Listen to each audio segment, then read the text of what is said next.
Hello and welcome to your channel, Clear Waters. Tonight with another conversation, important conversation. Are Christianity and Islam making the world better or worse? What do you think?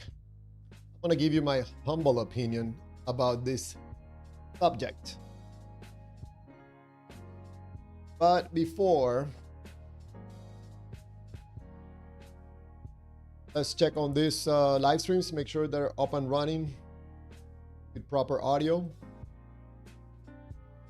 Let's check on this and on the horizontal. But before, welcome Sedona Water, send star to Yules. Thank you very much, Sedona Water. Appreciate it. And let's make sure that our Discord is up and running. NSRW. It is. That link is valid.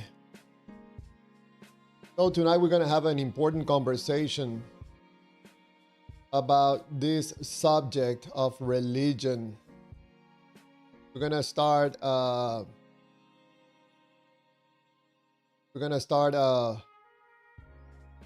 I think talking more openly about this problematic of believing in gods, in my opinion, especially from the perspective of two different religions. Which one is better? Which one is worst? Is any of these religions is doing anything good for humanity, or maybe are making things worse? I would like to hear your opinion. I'm gonna do a little presentation. I don't know if you were here yesterday when I made a presentation about humans' field states. I'm gonna talk more and more about this subject because I think I need to put this out there for people to test it. Maybe it works, maybe it doesn't work. But at least from yesterday, some conversations that we had, apparently this is how things work for humanity, for human beings. And that explains why we believe in gods. But I don't think I hold the truth about anything. I think that this subject, whatever I'm presenting as what dictates behavior in humans, especially when it comes to beliefs in God, I think it's worth to test it. If it's correct, then I think we are on our way to liberate ourselves from these gods that are, in my point of view, causing confusion, conflict, division, but somehow they make you feel good. And that is a big problem. I'm going to explain to you why. I know you're going to reject everything I have to say because that makes you uncomfortable. It hurts your feelings. You don't want that. We're going to wait just a few minutes. You can ask me any questions in the meantime, or tell me your opinion, which religion is better or worse for humanity right now. Probably you're a Muslim, you will say, yeah, Allah is good, Quran is good, better. Maybe you're a Christian, no, God and Jesus of the Bible, better. Sure.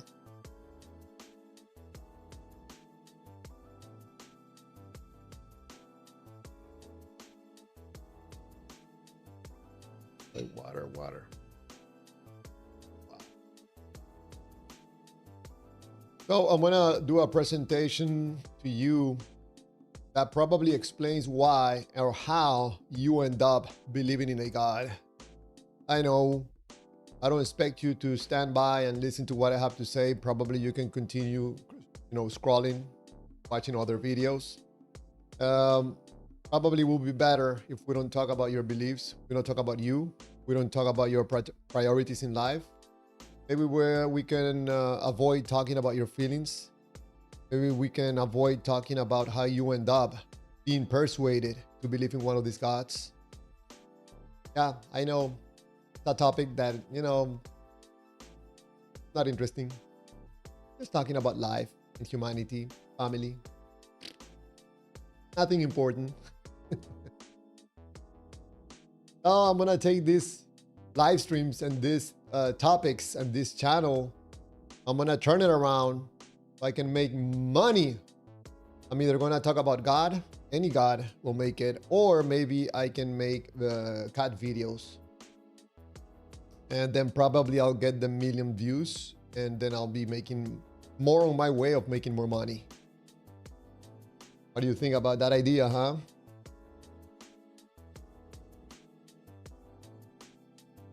Gonna be in the moolah, like the Three Stooges say. Now we're just waiting a few more minutes and we're gonna start making this presentation about this problematic of believing in gods when it comes to Christianity or Islam. So what do you think? Which one is doing a good job? Don't tell me you're a Christian and you think coincidentally that the God of the Bible and Jesus are doing a better job. How did that happen? Or maybe you're a Muslim and you're like, no, Allah and the Quran are doing a better job. If you think that is the case, can you please point me to where Christianity or Islam is doing a good job? I still have to see this. See this. It's been thousands of years already from being exposed to these gods, and the world has moved on thanks to people, not to the gods. The gods are not doing a good job, in my opinion, and we gotta talk about this problematic of believing in gods. If we don't talk about this problem, we're gonna be stuck in the prehistoric ages. You know, we're still gonna be throwing arrows, firing arrows, and dancing around fires, and dancing to God.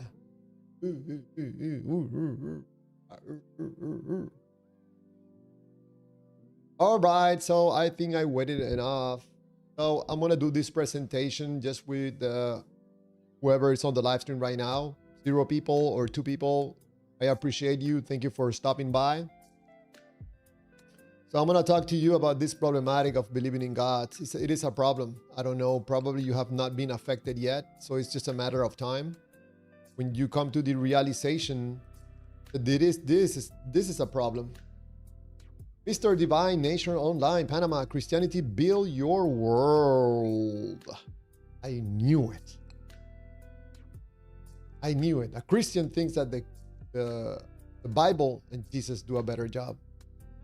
Is that a coincidence? So let's lower the volume and let's talk about this problem and how this works. How you end up believing in a God. Let me explain it to you. Probably I'm wrong. I would like to listen to your point of view, your opinions. Don't tell me about your beliefs. I already know what you believe. You believe that your Lord is the Lord and Savior. Yeah.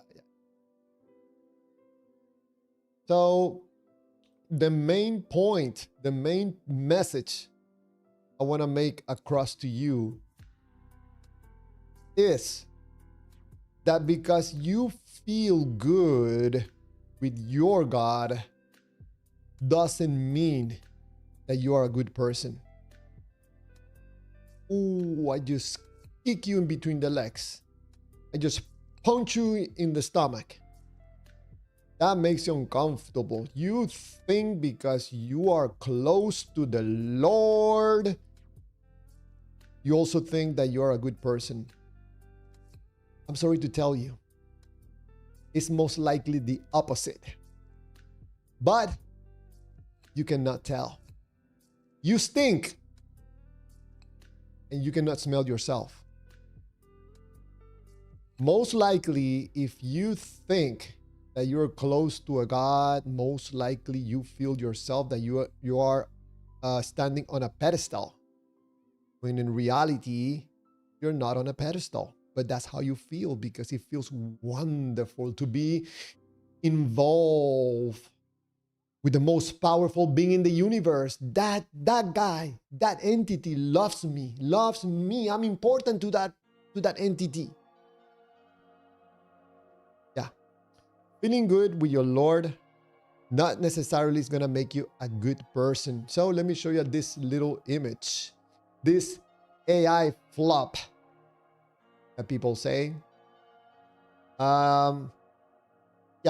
Feeling good with God does not necessarily mean being a good person. Oh, someone telling you truth. You want to talk about truth? This is truth. Probably you think of yourself that you are a good person when most people are thinking probably quietly that you're acting like an a-hole. Here you are judging others. You feel superior. You justify harm. You manipulate people. And sometimes you lack compassion and empathy. Yeah. How did that happen? I remember when you used to be an honest person, you know, dealing with your problems. Now that you are supposedly drunken in this love with God, you think you are the last Coca-Cola in the desert, the last glass of water in a desert. That's how you see yourself now. When in reality, most likely, people are looking at you like, look at this guy. Who does he think he is? He thinks that he's standing on a pedestal just because he thinks that he's close to God. Listen to him saying stuff like he knows what God is thinking, how God acts. Wow. A positive feel state with God is an internal experience. It does not guarantee positive actions towards others. You want to talk about truth? Let's talk about truth. This is your truth. Feeling good doesn't necessarily you're doing good actions. Feel state is not the same as character. Good feelings don't always lead to good actions. If you get anything from this live stream, I'm going to read that again, okay? Good feelings don't always lead to good actions. Yeah. And you feel loved by the God and you love the God doesn't necessarily mean that you're taking good actions to yourself, towards yourself or others. Now, let me explain to you how you end up believing in a God. Yesterday, I presented this as a glossary. I'm going to present it again. If you hear me talking about data, you know that I'm referring to information available to a person. When you hear me saying feel state, I'm talking about the person's current internal experiential state, regardless of its origin. It doesn't matter how you end up in that current feel state. It does not matter. Negative feel state. Do I have to explain that? It's on the screen right now. Positive feel state. You know what I'm talking about. God, love feels good. Value, the degree to which the person perceives the data as capable of changing your feel state. And finally, action, observable behavior initiated because the data acquires value. What in the world am I talking about? Let me show you. Relax, take a deep breath. I know you're angry right now. Oh, this YouTuber guy, this Stinky Waters is not going to be talking to me like that. I'm not going to take it. He's insulting my God, my Lord and Savior. He's mocking God. I think God probably is going to make him pay the optimum price. No, don't go so fast. Relax, take a deep breath, drink some water.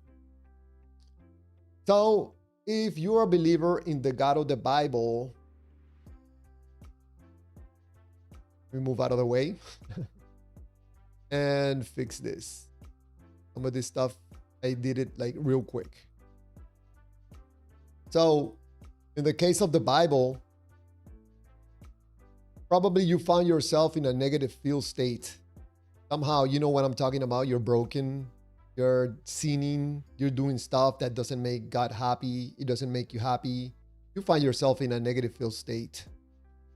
Now someone comes with the Bible and tells you about God and that God offers eternal life.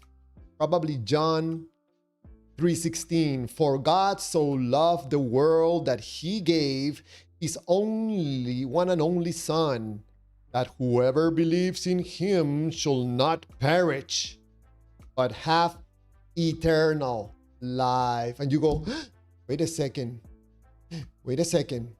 So there's a God that is offering eternal life? That means I don't have to die? Oh man, that data now has value for me. Now, where is this God? I want to believe in this God. Where is it? Because right now, I feel hope, I feel relief, I feel security, I feel gratitude. That anxiety is going away. Now I feel better because I know I'm not going to die. Voila, you believe in a God. In this particular God from this particular book. Let me give you another example. You are like, man, I'm excited. I like this God. Tell me more. Okay, yeah, I'm going to tell you more. Philippians 4:6-7. Do not be anxious about anything, and the peace of God will guard your hearts and your minds in Christ Jesus. That offers you a positive feel state. You can invoke peace, calm. Please, God, give it to me. Give it to me. What else? Trust? Oh, yes, I knew it. Emotional comfort. Man, I can breathe now. Can you give me one more? Yes, give me one more because I like this God. It's making me feel good here right now. All right, I'll give you another one. I know, I'm excited. This God is giving you goodies. Isaiah 41:10. Fear not, for I am with you. I will strengthen you and help you. I will uphold you with my righteous right hand. Positive feel state, it can evoke courage, security, confident, comfort. In short, it's making you feel good. Right? Are you going to say, no. Sorry for yelling on the microphone. This God, has nothing to do with feelings. Sure. If you are a Muslim, come here. Don't go away. Let's look at this from the perspective of the Quran. Because in the Quran, there's also feel good. So, Quran 39:53, whatever. Say of my servants who have transgressed against themselves, do not despair of the mercy of Allah. Indeed, Allah forgives all sins. Indeed, it is He who is the forgiving, the merciful. Oh man. Wow, that's Allah. Positive feel state, it can evoke hope, relief, forgiveness, emotional comfort. Give me that Allah God, man. You know what? I'm going to put aside the God of the Bible because this one feels stronger. First, I feel more emotion, more feel good. What else do you have for me, Javier, from the Quran? I want to listen more. I'm starting to get in that feel state that you're talking about, the good feel state. I'm getting there. Give me more.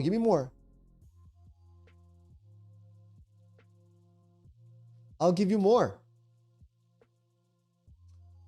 How about Quran 13:28? Verily, in the remembrance of Allah do hearts find rest.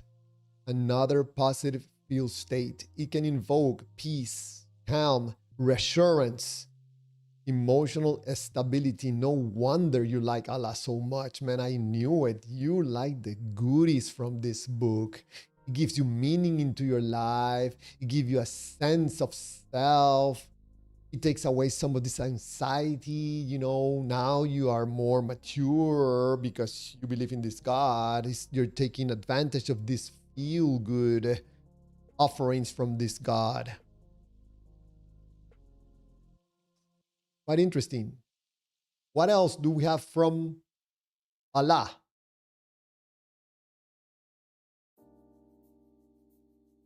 Quran 2:286. Allah does not burden a soul beyond that it can bear. Oh man, that gives me strength, confidence, encouragement, and security. Yep. Believing in God has nothing to do with believing in God. Give me the emotional benefits. I want to move away from this current negative feel state that I find myself currently, have not been able to make myself feel better. Now that you offering me this data taken from a book that talks about a God, I like it. I'm going to attach some value into this data so I can put myself from a negative feel state into a positive feel state. And now I can talk with authority about the God of the Bible or Allah, because I find value in the data that works for myself. Wait a second, why other people don't change with the data also? Not everybody changes with the data. Other people don't find value in the data like you do. Some people don't find themselves in a negative feel state like you do. That you believe in the God? No, you believe in the data. It makes sense to you. That's it. That the God is real, it doesn't matter. It doesn't matter what is causing the current feel state in your being. It doesn't matter really what's going to move you away from your negative feel state to the positive feel state. It doesn't matter. It's either a God or a toothpick. It does not matter. There's value in moving or having the ability to take yourself out of a negative spot in your life emotionally and move to the positive. Man, that has no price, like Visa says. In case you don't know it and you were not here yesterday, what's a feel state? The internal experience of a person, its origin doesn't matter. Your current feel state does not matter. It might come from positive or negative feelings: fear, joy, pain, love, hunger, satisfaction, etc., etc., etc. You can read it yourself. The source of your feel state is irrelevant. The feel state is what matters. That's why I keep saying your God is unimportant. It's your current feel state is what's most important to you. My message to you is, this applies to anybody in this life, but we're talking about God, so I'm referring to a believer. A believer will consciously or unconsciously avoid engaging in any conversation or activity that could cause them to revert back to a negative feel state. That explains why when you try to have a reasonable, transparent conversation with a believer, they would get emotional. They will start yelling, insulting. They don't want to get to that spot when you start talking about their beliefs, because something is going to come out that possibly explains why this person believes in the God, and it's not the God. It's their current feel state. It's inevitable that you will hear more and more people talking about this, because I think humbly that this information will liberate us from our ignorance and also liberate us from some of these gods.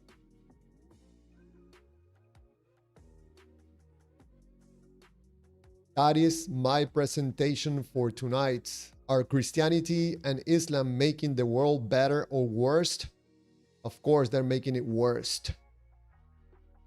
Liberation and making things better in this world will come from you and me, not from an invisible God or some dude thousands of years back that participated in an act of violence to demonstrate love. No siree. Nope. So we're gonna focus on this chats. We're gonna answer your questions, read your messages, and if anybody wants to call in to have a conversation, a respectful conversation, you want to present different scenarios where you think what I'm saying does not apply, I'm happy to listen to you. If you want to push back on this information, you want to put it to the test, grab that Discord link and call right now. We're going to keep this conversation very tight to the topic at hand.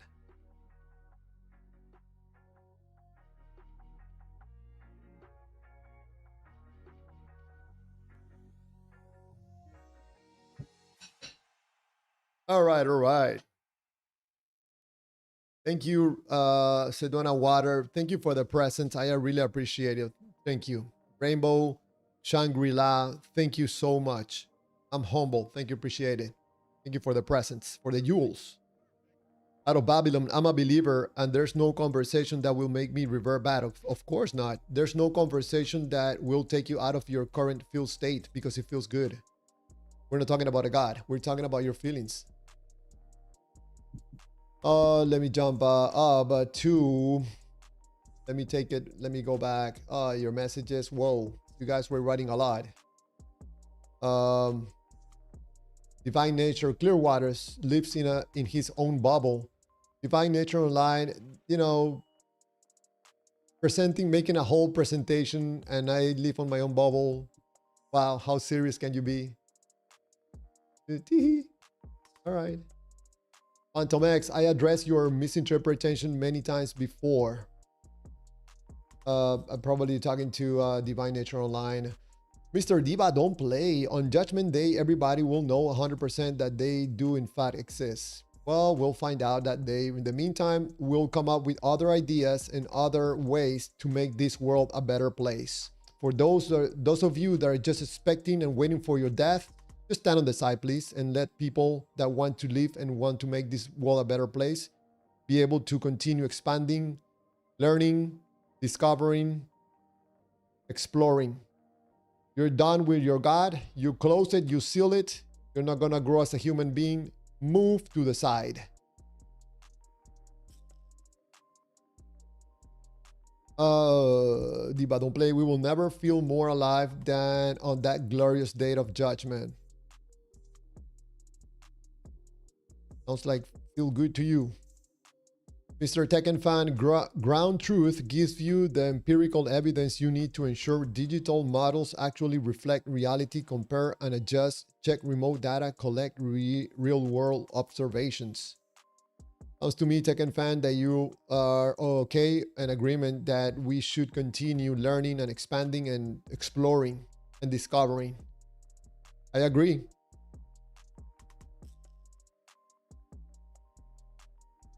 Mr. Diva, don't play. Javier, can you give us some valuable information that Chulum wants to tell us? I want information. No, you will not get it from Chulum. Chulum does not interfere with humanity. He's not into violence.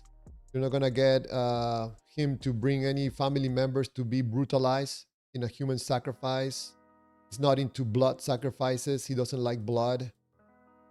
He's not going to make you jump through hoops and get you in this emotional game of jumping, I don't know, you know, feeling good and feeling bad. A good way to know that a God is fake is when he is offering you emotional rewards. That's how you can tell right away that the God is fake. Divine Nature Online, Clearwaters, oh Panama, what a load of nonsense you're spotting, dude. I don't agree with you. It sounds to me that talking about an invisible God is very smart. There's an invisible God up there that is watching you when you're naked. He's looking at your thoughts to see if you fall. He's gonna burn you alive because he loves you.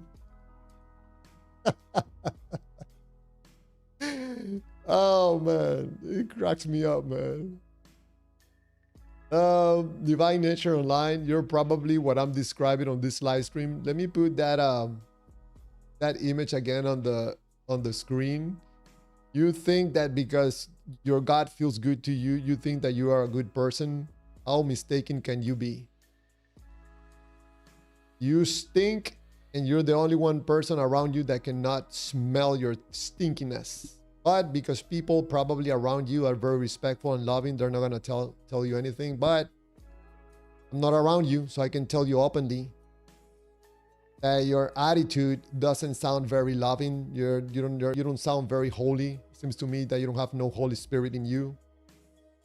You think you like to judge others. You feel superior. You justify violence, harm. Nope. At least myself, you're not fooling me. This is about your feelings. This is not about a God. Mr. Charles Oliver, welcome at Divine Nation Online, just sitting here in my VAD. Chulum, Mr. Chulum. People ask me more and more about Chulum. I made some shirts. Go to my store online and find shirts about Chulum. That was someone else's idea. Javier, why don't you do shirts with Chulum, the creator of the universe? I'll buy it. I'm like, man, there's right there. Buy it. Mugs. Man, I can't believe I did a store about this stuff. That is hilarious.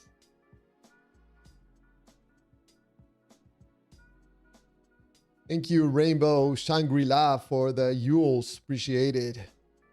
Diva Don't Play. Javier, preach about Chulum. Why in the world would I preach about Chulum? I told you that Chulum doesn't interfere with humanity. It seems to me that you need a God. You need someone to tell you what to do with your life. You need some invisible entity to make you feel good and make changes in your life. Otherwise, you're not into believing. You must get something in return in order to believe in the God. Because it creates an emotional attachment. Divine Nature Online. Chulum sounds like an Afro-Caribbean demon god. It sounds like garbage. It sounds like made up. It sounds like whatever you want to make of it. It's not going to change the fact of who Chulum is.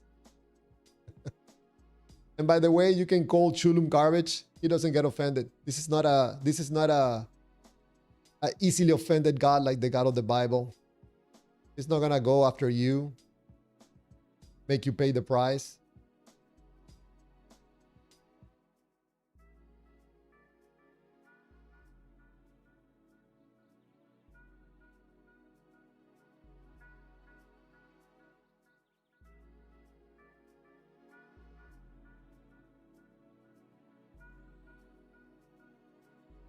Let me move down a little bit. Divine Nature Online at Charles Oliver. You must repent. In other words, Charles Oliver, Divine Nature Online is telling you to join the cult.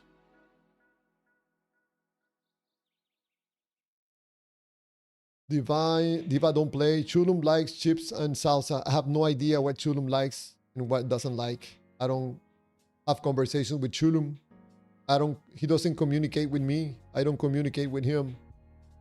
I think he's doing godly things. Unlike that the God of the Bible has nothing better to do than to be interfering with humanity all the time and then calling it free will.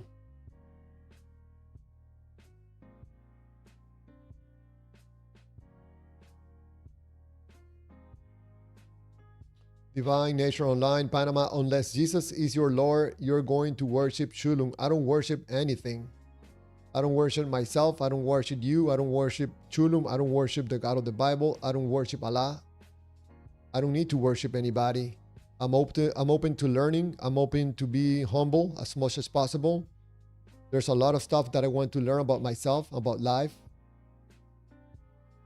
Once you join one of these cults, religions, now you think that you know everything. You are the expert. You know the truth. When in reality, you're probably the most lack of information person around.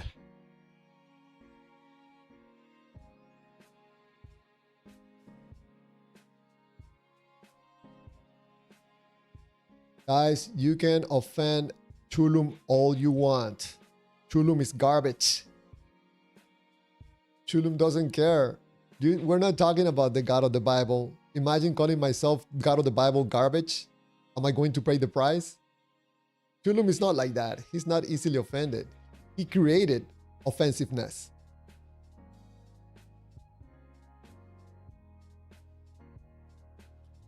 Rainbow Shangri-La, I enjoy your bubble and look forward to your streams every time. I'm catching up on previous ones before I found your channel. Whoa. Thank you, Rainbow Shangri-La. I appreciate your words. Thank you so much. I think that probably there's value on some of this information, especially when I'm talking about current field states of human beings. There's something of value in that information that explains why we're going through the problems that we're going right now with yourself internally, with your family, with your spouse, your country. The real Indiana Cones Brew, 100%. Thank you. Diva Don't Play, Javier.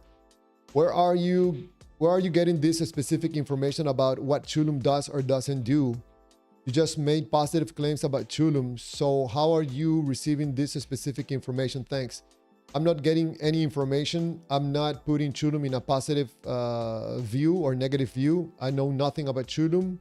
It was just a moment of deja vu or something like that. Something slipped and I had a pick.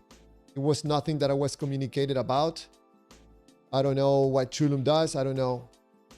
I don't know if you ever experienced one of those moments that you're like something screech and you like know everything about the universe and life. You're gonna get into that moment and woof, it goes away.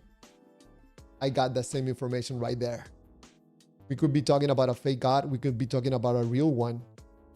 What I got from Chulum is don't chase me, man. Don't chase me. Don't worship me. Get out of here. I made you to go away. Shoo. Totally the opposite from the God of the Bible and Allah. This God wants your love and your attention. That tells me this God sounds like fake. We're not interested in your gods. We're talking about humanity. We're talking about expanding our knowledge so we can live better lives in a better world. The invisible God is not gonna do it. It's been thousands of years and the gods are making things worse. From the Bible and the Quran.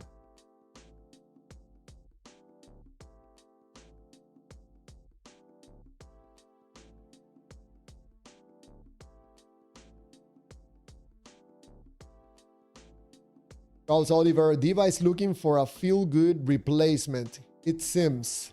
Find something better than Christianity, extraordinary claims with better promises. Diva will jump ship.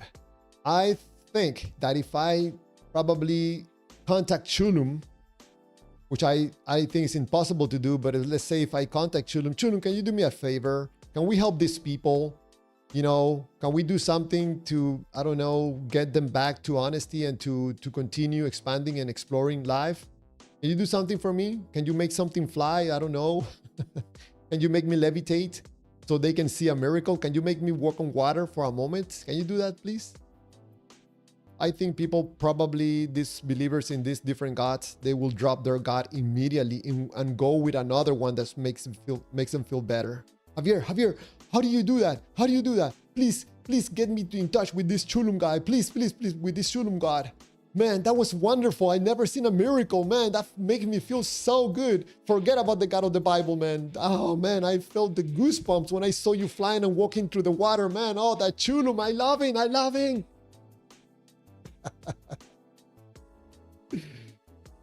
Oh, man. I agree with you, Charles Oliver.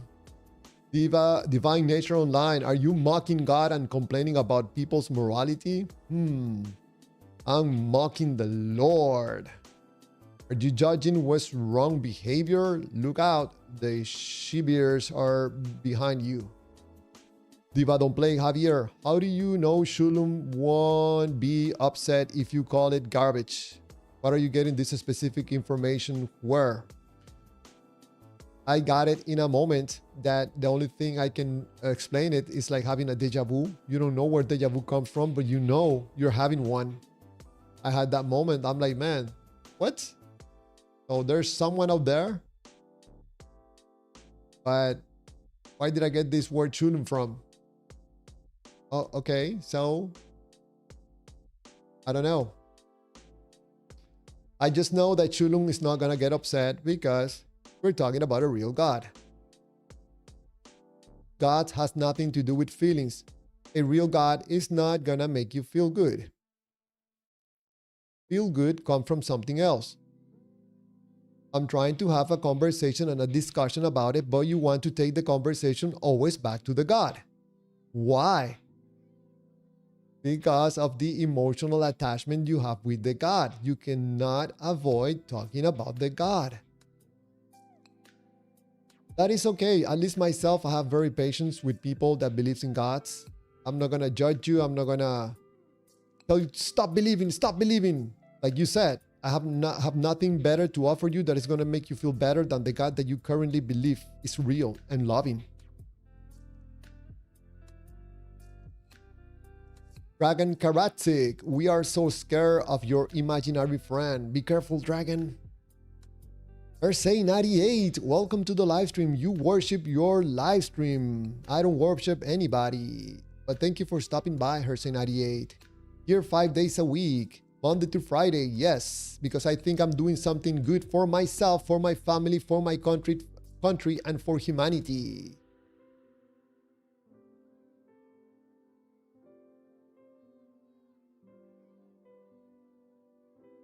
Hersey 98, Chulum, whoever heard of that God? Forget about that God, Hersey 98. There's nothing there for you emotionally.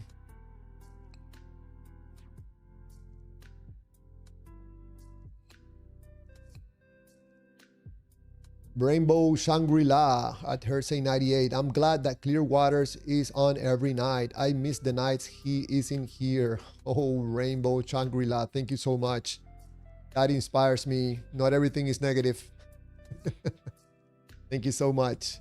You and other people, give me some positive feedback. I appreciate it. Even though I don't think I hold the truth about anything, I'm mainly asking questions, bringing up conversations. Divine Nature Online. Why should be life better lives? Aren't you Stardust, here today, gone tomorrow? I don't know exactly what you're asking there, Divine Nature Online. I enjoy us answering questions and asking questions too. I don't understand your question. Hersey 98, that tells me you want to be your own God. Well, you're free to believe whatever you want to believe, even though you're absolutely mistaken, but that's your prerogative. It seems to me you're doing that on purpose. But it doesn't bother me. Divine Nature Online, Chulum doesn't work on Tuesdays. Don't you know that? I have no idea. I don't get in contact with Chulum. Jeremy Wofford. Hello. Diva Don't Play Javier. Why did Chulum create this entire universe and us humans for? Because I have no idea. It seems to me you need desperately an explanation when it comes to a god. You're checking to see if that Chulum God is going to offer any emotional benefits. Javier, does that Chulum God has any goodies, that can make me feel good? I can switch gods.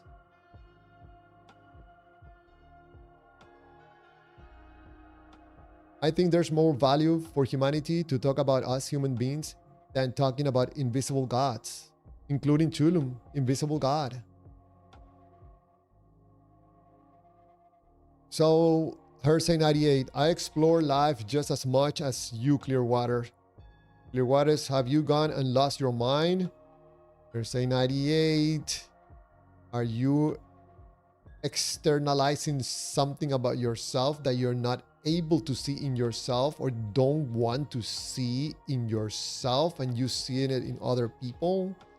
Sometimes the best way to test if what I just said is accurate is to see if that external person that is causing you to be uncomfortable is making you feel uncomfortable?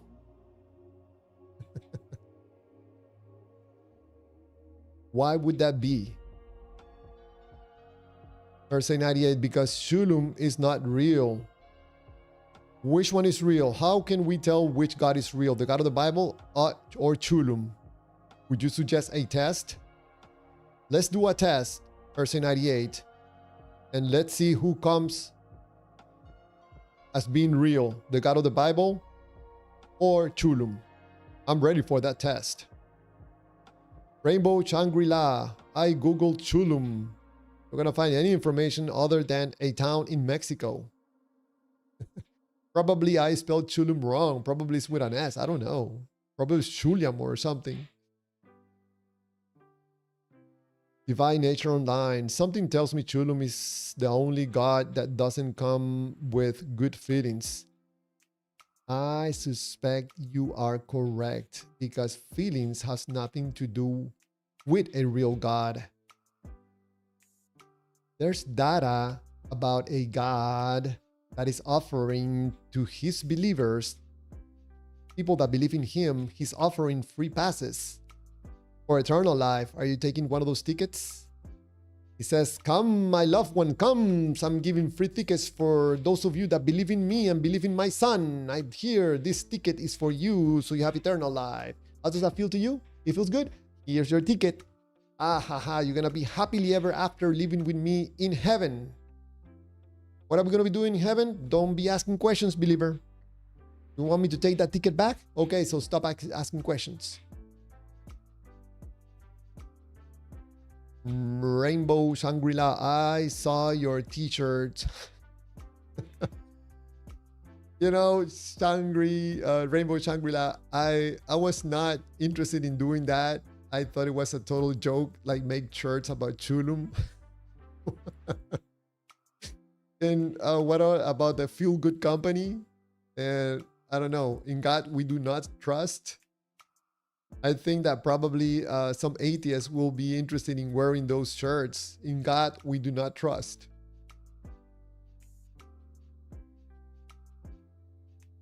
Divine Nature Online, he's the perfect God for you. You know, if I would believe in a God, which I don't, but if I would believe in a God, probably I would believe in Chulum because I think it's closer to a real God.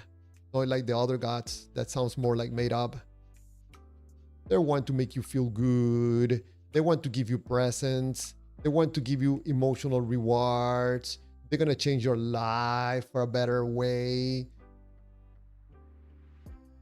Thank you, Sedona. Thank you so much. Appreciate it. Wow. I'm humbled. Mr. Charles Oliver, Diva, Chulum is objectively good. It doesn't matter why. Even if it told you, you wouldn't understand. Chulum is beyond human comprehension.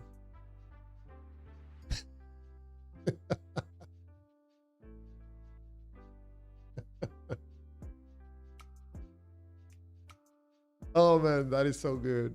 That is so good.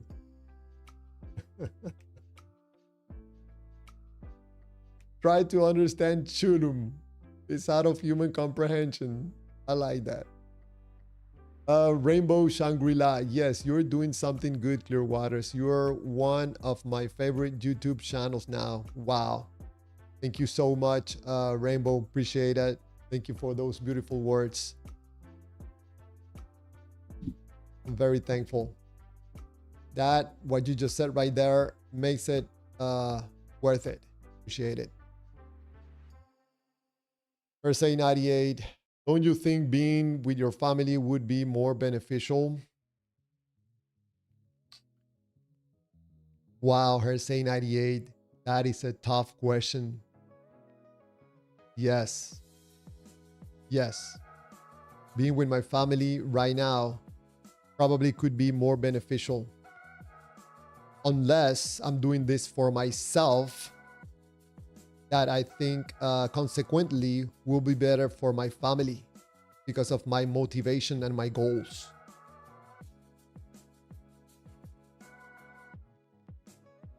I could definitely work less. I don't know if you heard me before saying, Hersey 98, that one of the reasons I'm doing this is for my freedom. I'm not doing this only for the love of the art. I like transparency. I like honesty. Diva, don't play, Javier. I just want to get all that information I can so I can ultimately choose who to follow, Jesus Christ or Shulam. I'm searching for what's the truth in reality, not just what feels good. Diva, don't play. You're looking for something. Tells me that something inside of you right now, Diva, something doesn't click. Something doesn't click. Some part, in some degree, in some percentage, you find sometimes during the day or the night yourself in a current negative feel state about something. And you are desperately, or maybe not desperately, trying to find a way to move yourself into a positive feel state. I can see it and hear it on your conversations, on your debating, on your excitement. Something is not clicking for you. Can you please tell me if I'm wrong? Javier, you're absolutely wrong. I'm very happy with my God. I don't need anything from you or from Chulo, from anybody else. Leave me alone with my truth.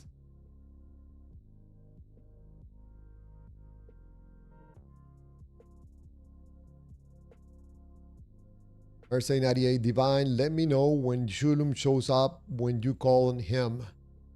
Well, also let me know when the God of the Bible shows up when you call on him. Can you take a picture? That's ironic, verse 98, that you say these things. Man, this cracked me up, man. Wow. Verse 98, read what it says on the screen right now. Good feelings don't always lead to good actions. Your actions, you think they're good. I don't see them as good. Diva, don't play. Verse 98, you said Chulum. Chulum. Sedona Water, Jesus' forbidden mother is Sophia and divine mother Barbello. What? Thank you, Sedona. Thank you for the 2 euros. Rainbow Shangri-La, I am predicting that Chulum becomes world famous. I think that if anybody needs a God in their life, probably go with Chulum, because Chulum will present you probably with a more balanced feel state than one of these gods that put you in a drunken feel-good state that you cannot think very well.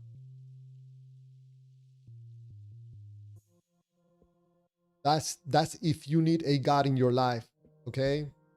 You need some divine authority in your life. Hey, go with Chulu, man. No feelings, rewards. You're gonna be able to think more clearly. That drunkenness that you feel good with that God, your God from the Bible or the Quran, sometimes doesn't let you think very well. I agree with you, Rainbow Shangri. Yeah, I think probably more people are going to start asking me about Chulum. The other gods are not making it. Divine Nature Online, yeah, the flying spaghetti monster is out of style.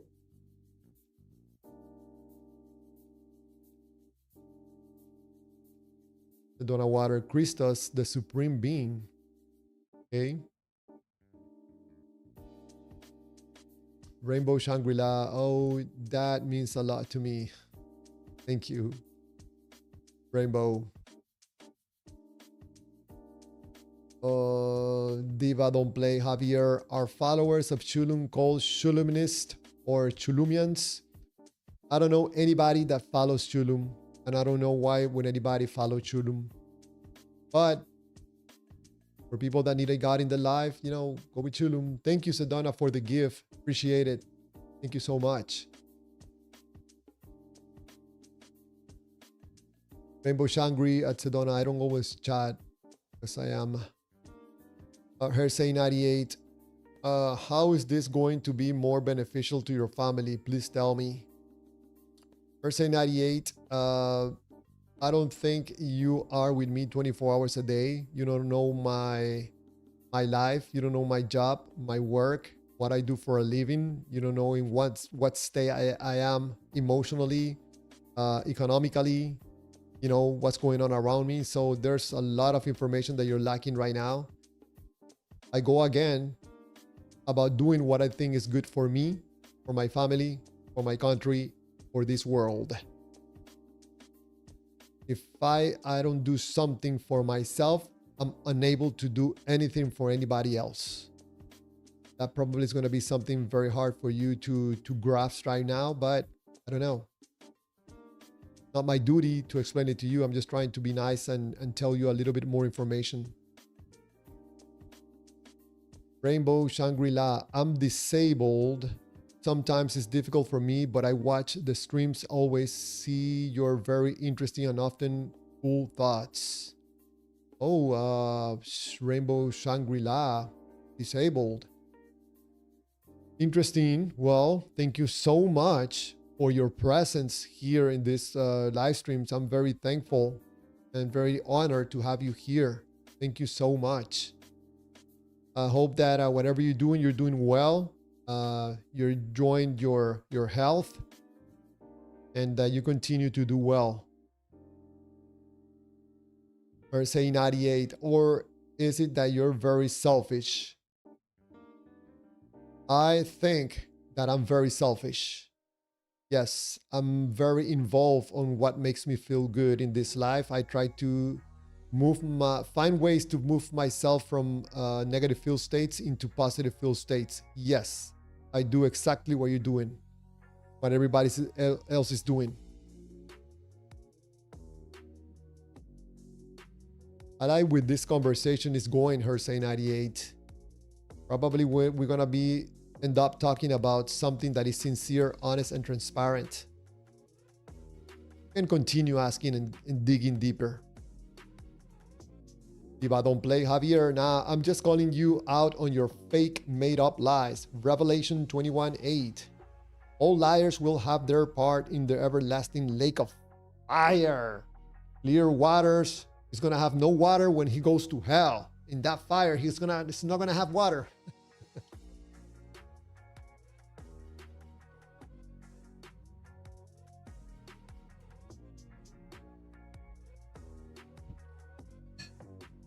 That's all right, Diva. Don't play. That's all right. We're calling everybody's fakeness.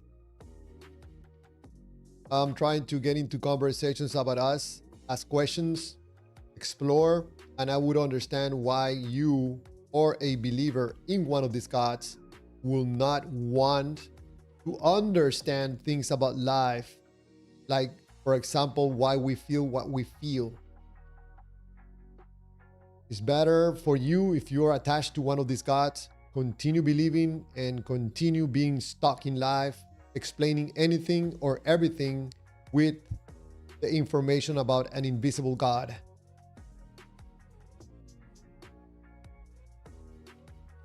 Jeremy Wofford, look up the origin and meaning of Shulam and scroll through the words and meanings.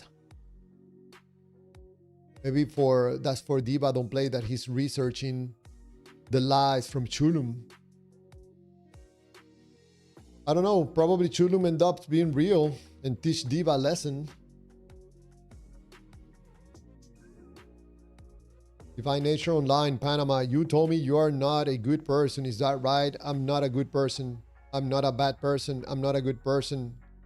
You want to put labels on me? Put whatever label you want. Put me atheist. Put me an agnostic. Put me a believer. Put me a good, bad person. Do whatever you want. I know why you're trying to put labels. You need these labels. And you need these labels to point to the God. Right?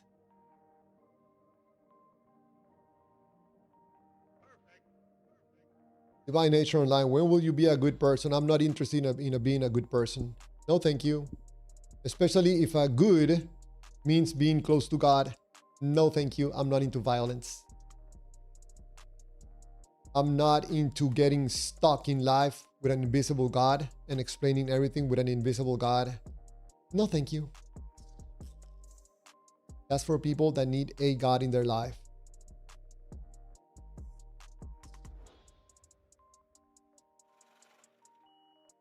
Verse 98, I see God in a lot of things in my life. Verse 98, there's a possibility that you're labeling everything God. That makes you feel good, continue doing that. I don't want to label everything with one of these gods. I don't feel good about it. And I think it's negative for people to do that. And I think it's negative for humanity to be labeling things as one of these invisible gods doing things for us,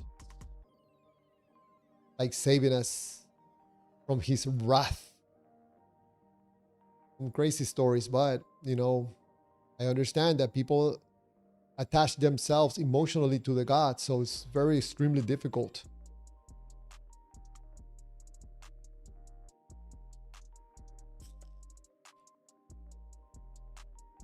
Rainbow Shangri-La at Divine Nature Online. I think Javier seems like a really good and fun, cool person. And I can be, I cannot be, I change, I switch like everybody in this life, People go through their feelings through the day. I just try to stay, light and try to stay open, try to stay humble. I don't like to jump to conclusions too fast. I like to ask questions. I like to understand. I have a little bit of appetite to learn things. Hersey 98, go tell your family to believe in Chulum. Why would I do that, Hersey 98? We don't need a God, invisible God in our life, including Chulum. No, thank you. That's for people that need a God in their life to explain reality to them. I'll prefer to stay humble and admit that there's a lot of stuff that I don't understand about life, like where we come from, what's going to happen after we die. I don't understand it. I want to understand it. I don't want to stop my expansion as a human being that learns and explores by labeling everything. Yes, it's the God of the Bible. That's the truth. The God of the Bible. You want to know what happens when we die? The God of the Bible. You know how you came to be? The God of the Bible. You know how you do your stuff during the day? The God of the Bible. Everything is the God of the Bible. You see? I'm very smart. I can say the words and repeat them over and over. The God of the Bible. The God of the Bible. The God of the Bible. The God of the Bible. Doesn't sound very smart to me. I don't know. It's just my humble opinion.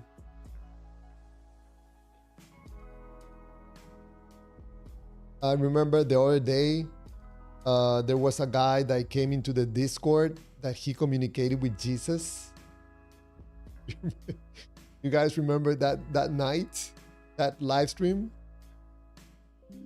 He explained everything with Jesus and the Bible. Something is bad?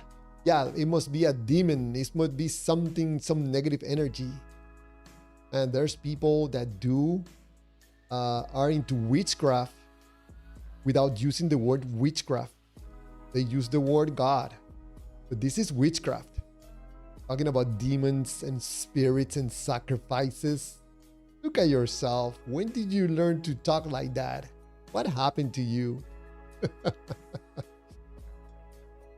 Javier, there's some demon that's inside of you. You're deceiving people. And you're going to pay the price. Oh, hold on. Wait a second. I have to take out my garbage. I'll be right back. And continue telling you about the demon that you have inside.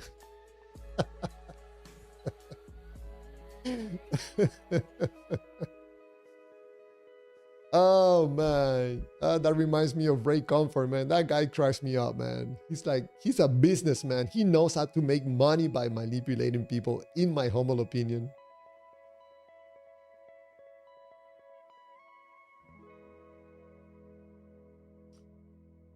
Okay, where did I left off?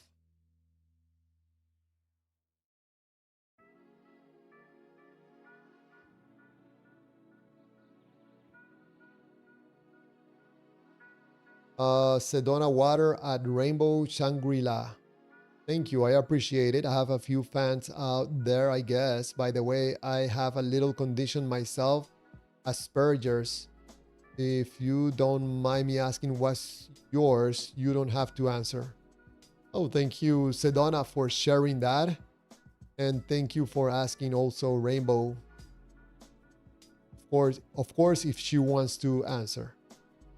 Thank you, Sedona Water, for the Yules. I appreciate it. Thank you so much. Divine Nature Online at Rainbow. He told me he wasn't a very good person. And I'm repeating it again, Divine Nature Online. I'm not a very good person. I'm not a very bad person.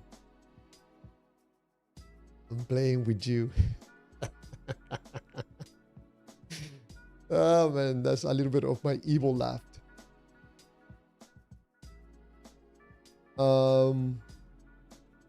Rainbow Shangri-La Sedona. I have autism and anxiety and panic disorders, CPTSD, and I have physical issues as well. Rainbow Shangri-La, thank you so much for sharing what you're sharing right now. I know all the stuff that you said there, but the CPTSD, if you don't mind, I'm gonna look it up, see what it means. I think I know what it means, but I want to make sure. Complex post-traumatic stress disorder. It's a mental health condition that can develop after experiencing prolonged or repeated trauma. In addition to standard PTSD symptoms, it deeply impacts emotional regulation, self-perception, and relationships. Oh, you know something, Rainbow Shangri-La? I'm going to look at the camera. I'm going to talk to you directly. You're talking to a person that's for many years suffered panic attacks. Very extreme. I was agoraphobic. I could not leave the door of my house for years. Oh, I know exactly what you're going through right now. Trust me, I know how it is. Everything pretty much is gone now. A little bit issue with flying, but thank you for sharing what you just shared right now.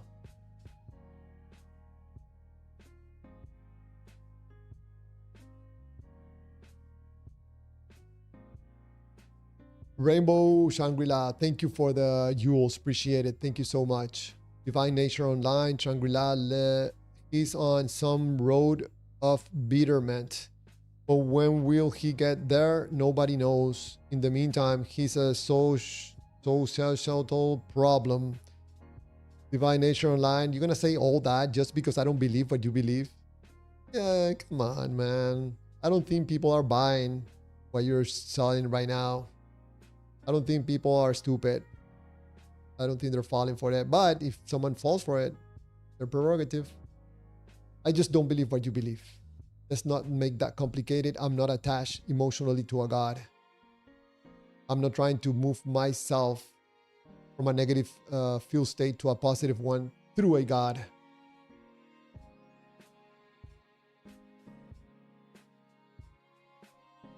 Rainbow Shangri-La, I have been here maybe a few weeks and I have been trying to catch up your previous streams. I like that you are a very honest person. I like the presentations and conversations. I like the artworks and colors and style you also on your streams. I also giggle every time you say dirty waters, stinky waters.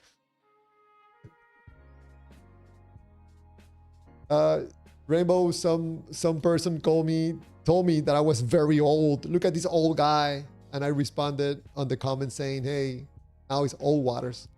Just to add more to the list of stinky waters and, you know, nasty waters and kirky waters, murky waters. It's all good.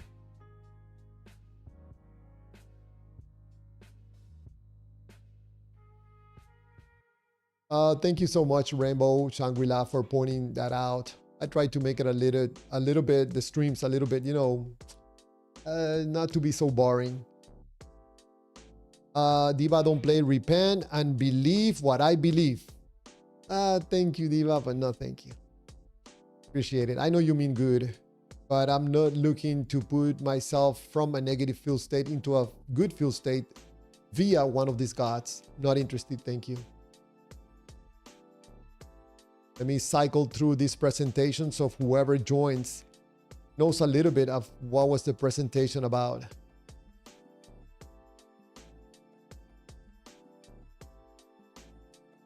Rainbow Shangri-La. Joe Cohen was the first streamer of this subject I watched. Became robot goat fan, then found you. Now if you're live, I chose your live streams always. I really like Rainbow. I really like John Cohen. I think that's a smart dude. I like the way he talks, you know, like very nicely, very eloquent. I like it. I like this guy, John Cohen. He's mostly very nice with people, you know, and lots of patience. So I joined his channel too. I found him probably like 2 months ago. I like to watch his videos.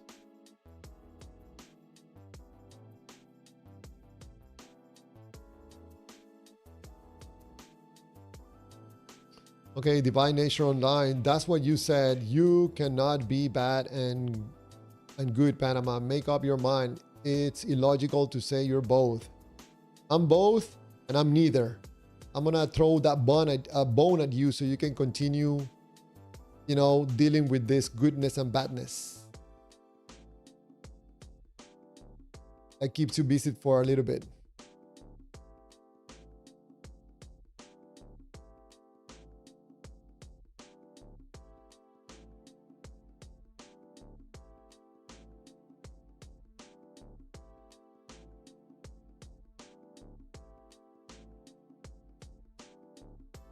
I'm copying here something. I want to keep it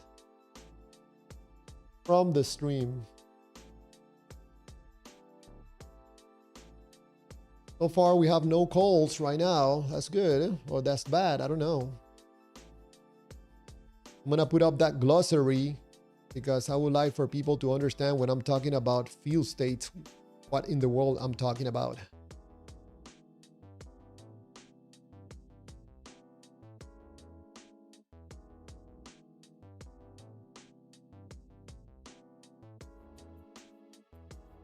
Divine Nature, if you care about logic, that is, I don't care about logic. I care about moving on in life and continue learning.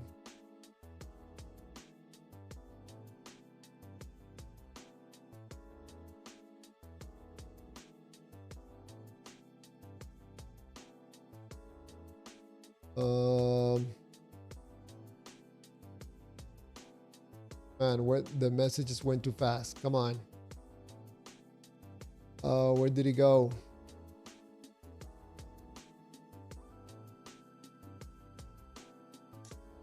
Man, I have to go down on the messages. They're going too fast for me. So I have to go down, go down, go down.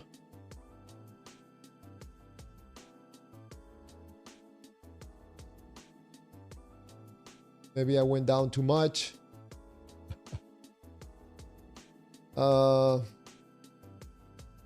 Okay, let's pick it up. David Martinez. Ray Comfort is a fake as his God. Ray Comfort is a businessman. He makes money selling God and salvation, in my opinion.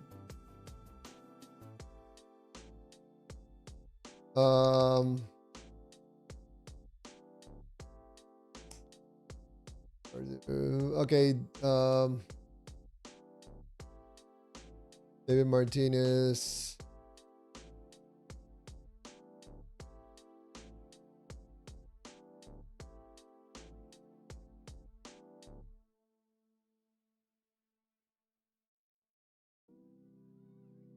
Rainbow Shangri-La. I have agoraphobia too. Have gone month without going anywhere but doctors. It is a struggle that most don't understand. I suffer panic attacks since my colon surgery. Really, Rainbow?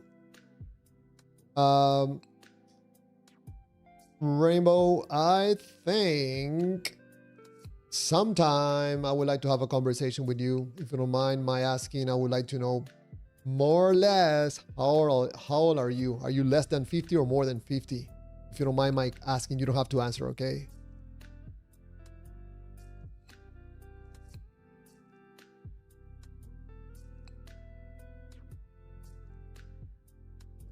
Oh, you have a service dog now. Wow. Must be a beautiful dog. I can imagine.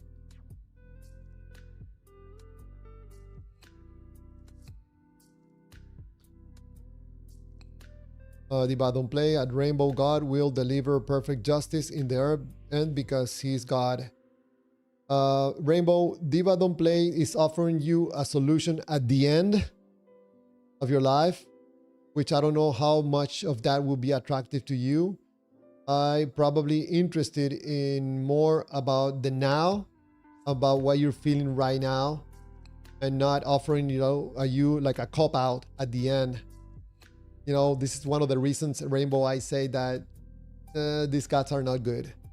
It's always in the future. Always in the future. Say 98. So Clear Waters, when did you go out and help another human being? What do you want to know for, Say 98? When was the last time you went out and help another human being? If you did recently, man, I congratulate you.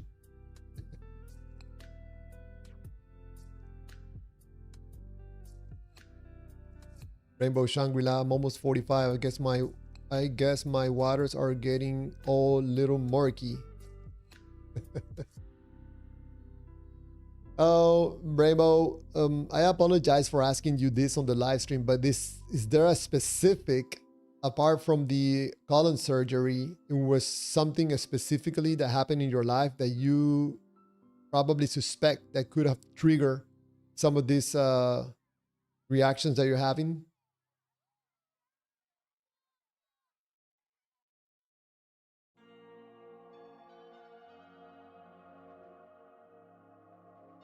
Charles Oliver, free death insurance salesman.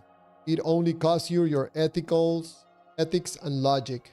I agree with Charles Oliver. Absolutely. In other words, you have to sell your soul to one of these gods.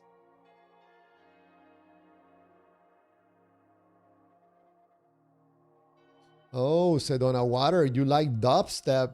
I like dubstep.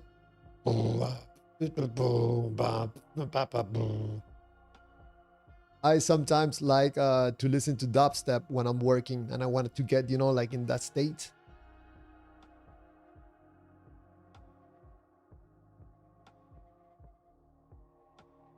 Rainbow Shangri-La, you love dubstep too. Oh, awesome. And techno is awesome. And Detroit native, the birthplace of techno. Hersey 98, does clear waters make this world better or worse?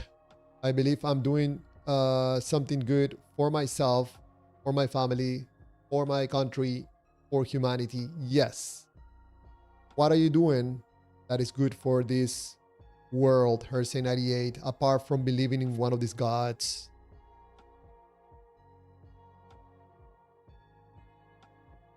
Phantom X at David Martinez. Ignore these questions from Divine. He will just be dishonest and use it to misinterpret you from now on.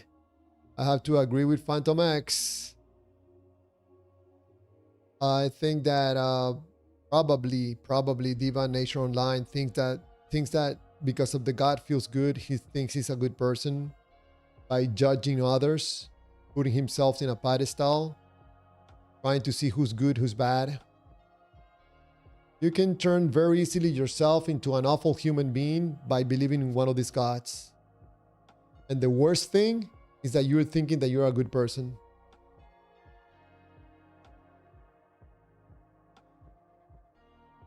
Rainbow Shangri, yes, John is such a great streamer. I always watch video game live streams till I saw him. Now I'm addicted to Atheist Call in live streams. Sometimes people have good conversations, good dynamics. It's interesting.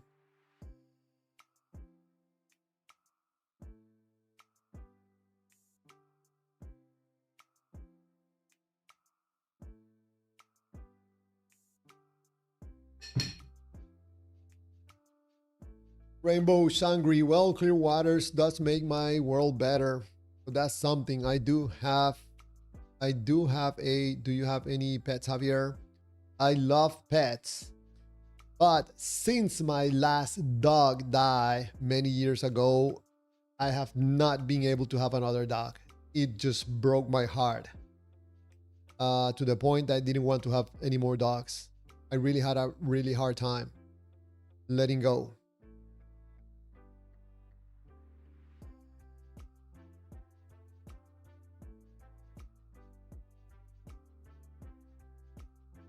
Phantom X, I guess at Divine Nature Online. No, just don't like dishonest people. They've been Divine Nature Online. You don't care about logic, so you're okay with gibberish when you speak. Yes, I'm okay speaking gibberish. Sedona Water, Rainbow, oh yeah, Detroit, vampire movie that came out years ago.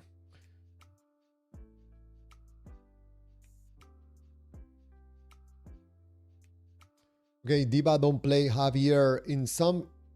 If some evil human being slaughter your family and got caught, and you got to decide their punishment, would you let him go free, put him in a prison for life, or give him the death penalty? Javier, exactly. So because God loves us more than you love your own family, don't it make it sense that he will want to punish evil where or whoever is in judgment day? Sounds logical to me. Diva, don't play. Sorry to tell you this, my friend. It's useless to try to have a conversation with you when you are emotionally attached, anchor to the belief that this God is real and loving just because he gave you a present, he gave you a new heart. Don't pretend that you're engaging in logical conversations. You're not fooling anyone. Stop trying to ask me questions like if you want to get in some logical, intellectual conversation. As long as you are attached emotionally to this God, you will never, in my point of view, ever have a logical, sincere, honest, transparent conversation about your belief in one of these gods.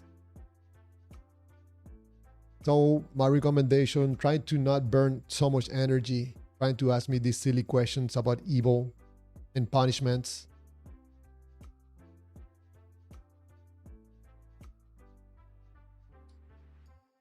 I think in my case, it's just getting too old. I'm moving on. You want to get stuck in these useless discussions? I'm moving on, Diva. I'm continue expanding, making proposals about human behavior. I'm gonna keep asking questions, expanding, trying to learn new things, trying to keep exploring, digging, learning more about life. You want to get stuck in these conversations forever? You know, you can find people that have nothing better to do to get in these useless debates. They talk about their feelings. They're not talking about a real God.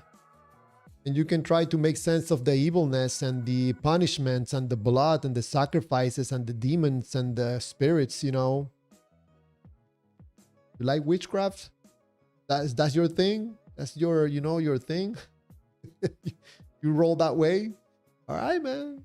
I'm not interested, man. I'm proposing human behavior, my friend. I'm talking about something else that is for value of humanity. I don't think that any invisible God is violent. God is for any value for humanity. Just because you got something that feels good, now you want to everybody feel the same thing. I'm gonna show you this image. This AI slop. Look at the bottom. It says good feelings don't always lead to good actions. You felt good about the God. That doesn't mean that what you're doing is good. People that believe in a God normally, not all the time, will judge others, feel superior, justify harm and violence. You try to manipulate conversations and people, and you lack compassion and empathy. Yes, you believer.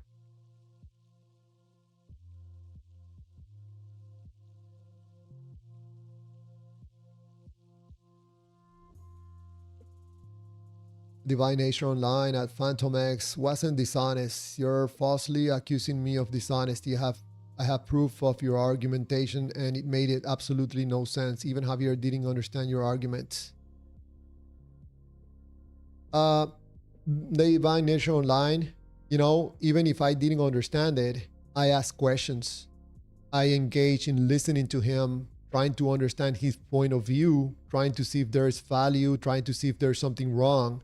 Engaged in a conversation. I'm not trying to impose my silly beliefs on him, or him trying to do that to me.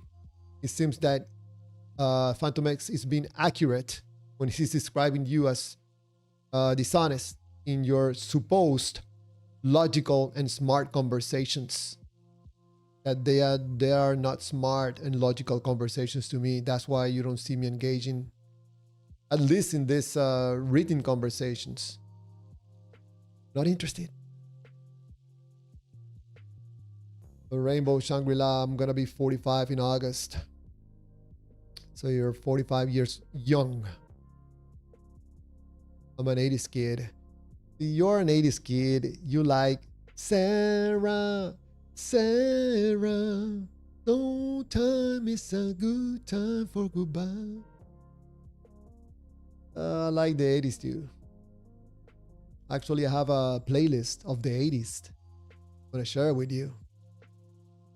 Rainbow Shangri-La, yes, my dog is a poodle. Her name is Lovey. Nice. Nice. I like that name. Divine Nature Online, Phantom X. If it's any consolation to you, I don't believe you believe your own argumentation anyway. Wow. You'll just argue the way to escape God. Wow, Phantom X. There you have it. Something very smart to you. Teach you a lesson, Phantom X. Oh, man. Oh, wow. Oh, let's continue moving down. Oh, man, there's so much messages that I was missing what happened here.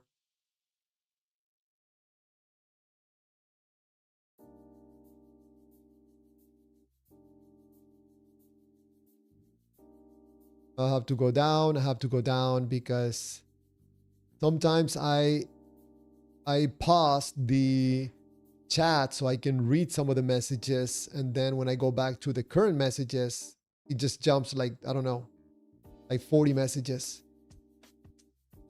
Rainbow Shangri-La, I understand that so much about your dog, Javier. I have been through it with cats too. Love is just barely 3, so I pray many years together. Awesome. Yeah, it's painful. Mr. King David, welcome to the live stream.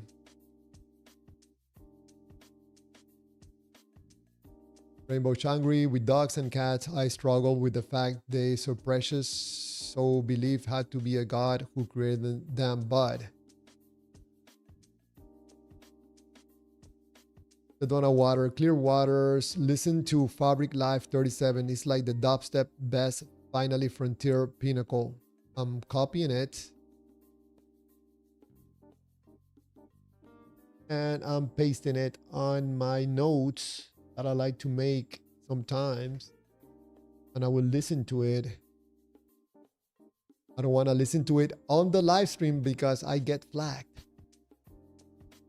immediately.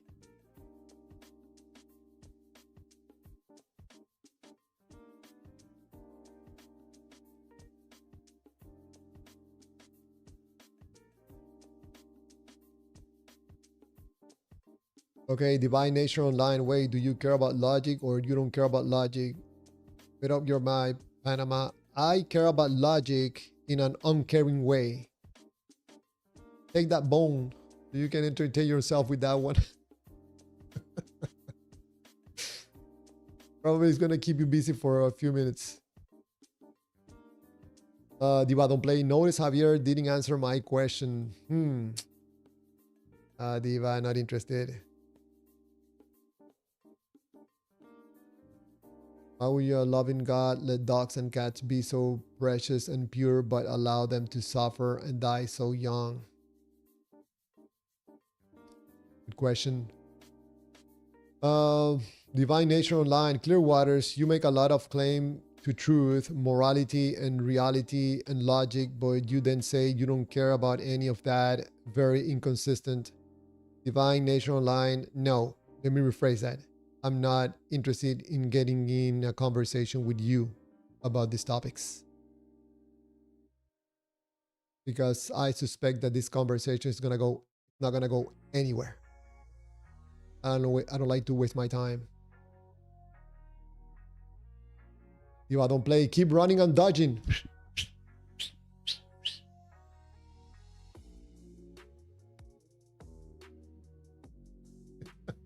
You know what happens, Diva? I cannot handle the truth. I cannot handle the truth of the Lord and Savior. That's the problem. Divine Nature Online, Clear Waters. It is useless debate because I'll expose inconsistencies.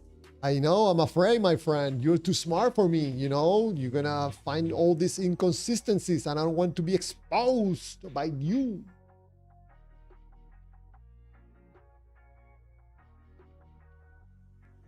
Diva, don't play, Javier. You can run for all the rest of your entire life, but one day you won't be able to run anymore. Judgment Day is coming and it's gonna be bad, Javier. You're gonna feel really bad. You're gonna feel really bad. You're gonna be full of negative, full of a negative feel state. So you're gonna suffer in a negative feel state for eternity. Boo. Diva, don't play. You wanna write the laugh? Boo. Divine Nature Online, Clear Waters, what's wrong with judging? You seem to do it also. Yes. With no God. You're doing it with a God. I don't know. Divine Nature Online, I'm proposing something about human behavior. What are you proposing besides repenting and believing in the God that you believe is real? You know, only for someone that is broken emotionally and they want to get themselves from a negative feel state, yeah, you can offer them the God, you know. They don't have anything else. They're going to take the bait.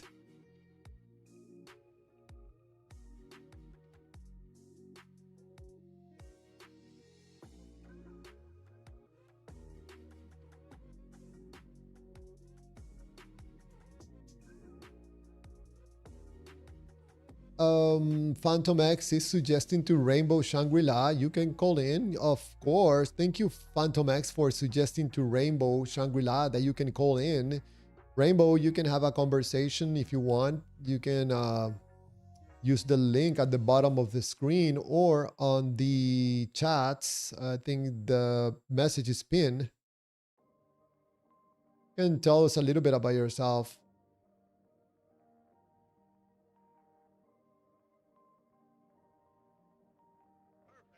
Diva, don't play. Oh, where did you go?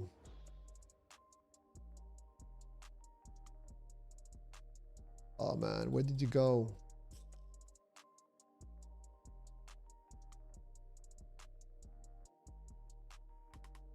Oh, there you are. Okay, Javier. If some evil guy slaughter... What? We're going again with the same thing? Diva, hey, look at my excitement about your question. Let me get into the what's it called, Matrix. I'm gonna dodge your question, look.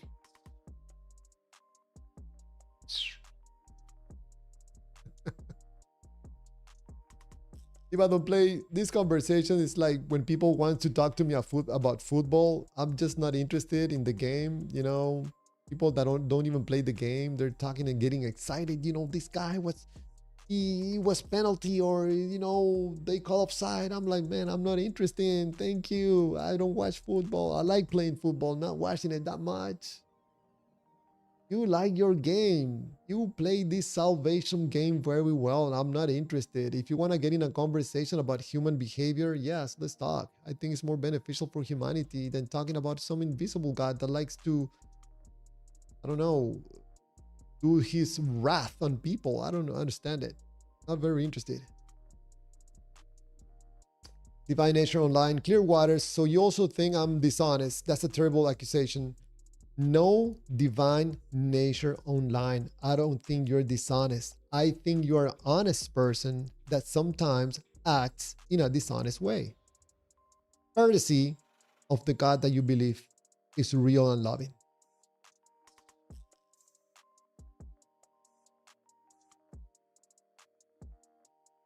So don't play the victim game that I'm accusing you. That doesn't work here, my friend. Kim David 7MU. I'm bored. I'm gonna get dinner. God bless you, everyone. Follow Jesus. He's the only way to God. So that's more exciting. Follow your God that you believe is real. All right. Very exciting, my friend. Go have your dinner. I follow your God.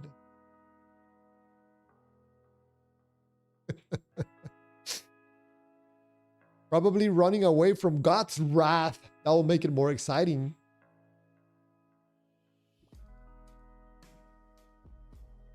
Hersey 98, keep your daytime job clear waters. Hersey 98, that sounds like someone that is hurting emotionally would say that. I'm sorry if the information that I'm expressing and sharing with people makes you uncomfortable. I wonder why. I'm not changing my daytime job anytime now. But in the meantime, I will continue doing these live streams. And we're going to get in some interesting topics this week. Talking about the God and how horrible these gods are. Oh, man. Rainbow Shangri-La. I think I'm going to cry, Clear Waters. It was meant to be. I found you have a starship tattoo. My all-time favorite band since I was 5 years old. You know, Rainbow Shangri-La, I'm gonna tell you something. There's something about that song about Sarah. You know, the video. You know, the mom of the kid when it's going in the bicycle, and there's that part that the music stops and there's only like the piano sounding or something. Man, it always gets me. A beautiful song. The video. I'm talking about it. I'm see water in my eyes. Some of these songs are very beautiful. Oh, caught it, Rainbow.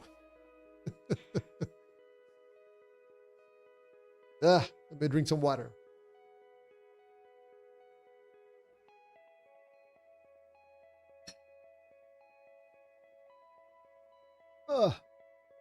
Diva don't play Rainbow. Chulum revealed that to Javier for you, so you will believe in Chulum now.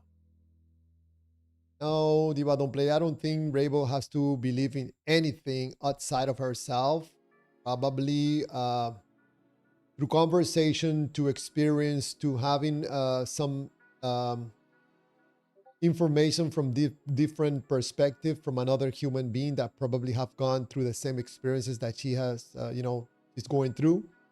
Probably she could get more information, something that could be of value. I don't think you're offering anything of value by offering to that God is going to fix it when we die. Probably for a believer,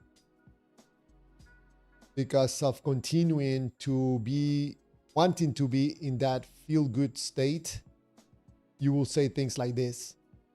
The validation has to be there. Otherwise, you're going to go back as a natural human being. You're going to go back slowly to that negative feel state that we normally are as a human being. I think unconsciously, probably you are aware of this. So you have to continuously talk about the God, continuing validate this information, continually try to convince other people, continue getting in debates, because you know what's going to happen if you don't do these things. The feeling will fade away and you know exactly what's going to happen. You're going to have to deal with your feelings by yourself. Telling you in ASMR.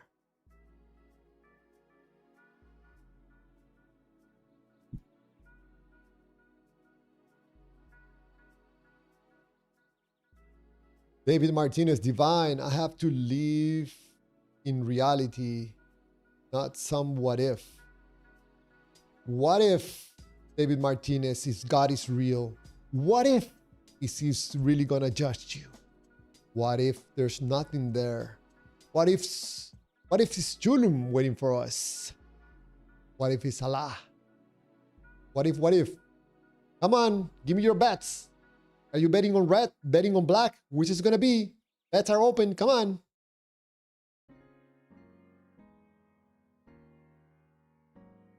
Rainbow Shangri-La Diva. It's the power of Chulum. Oh man. I like it. I like people, you know, making fun or having fun with Chulum. Probably he's up there like, oh man, these humans cracked me up, man, making jokes about me. Nicholas Holier, Clearwaters, how do you deny 2,000 years of church history? How do you deny 10,000 years of people fooling themselves? I'm just kidding. How do you explain people understanding and finding a way of moving away from their current negative field state into a good field state, courtesy of one of these gods? Nicholas Holier, we're getting into human behavior, which I'm trying to get the discussion to be about.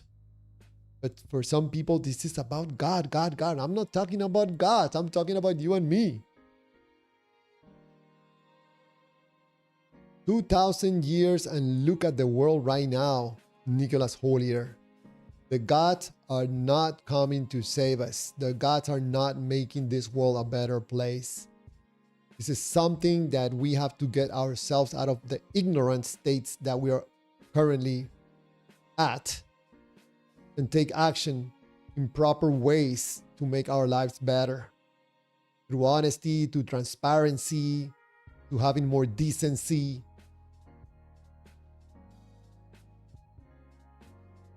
Diva, don't play a rainbow. Chulum told me to tell you nothing's gonna stop you now.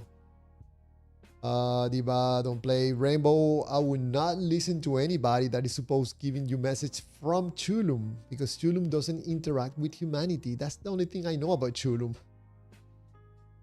But nothing gonna stop us now. Nothing gonna stop you now. Divine Nature Online, Clearwaters. The conversation will go nowhere you want it to go. Probably yes. I want it to go to human behavior. You want to take it to the God. Not interested. Unless you're going to have an honest conversation or you're going to preach to me. Not interested, my friend. I think more and more people are calling you out. I think you're preaching. You're not getting really an honest, transparent conversation.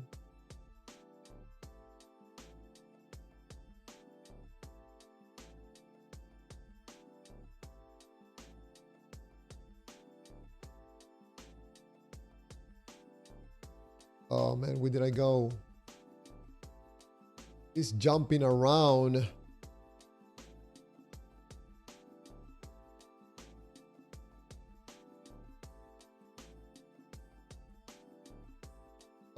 Diva, don't play. Proof from a Shulumist. Rainbow Shangri-La. Shulum came to Earth on a Jefferson starship, maybe. Divine Nature Online, Clearwaters. It's okay. You just want to live in your blind faith. Probably you're right. If I don't play, nah, it was on a Jefferson airplane. Divine Nature Online, Clear Waters. We did have a good conversation either way. Yeah, I think either way, Divine Nature Online, I think we're civilized people. We don't agree on anything, you know, but at least we can engage in conversations.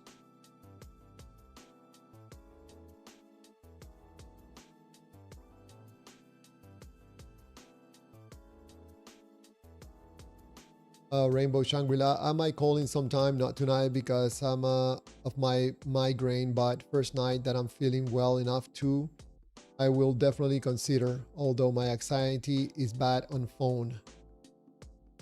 Oh, Rainbow Shangri-La, I can tell you a few things that I do that really, really help most of the time to get in a better, more relaxed state.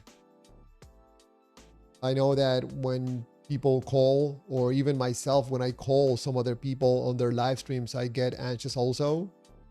But I let the anxious do its thing, and anxiety let me do my thing.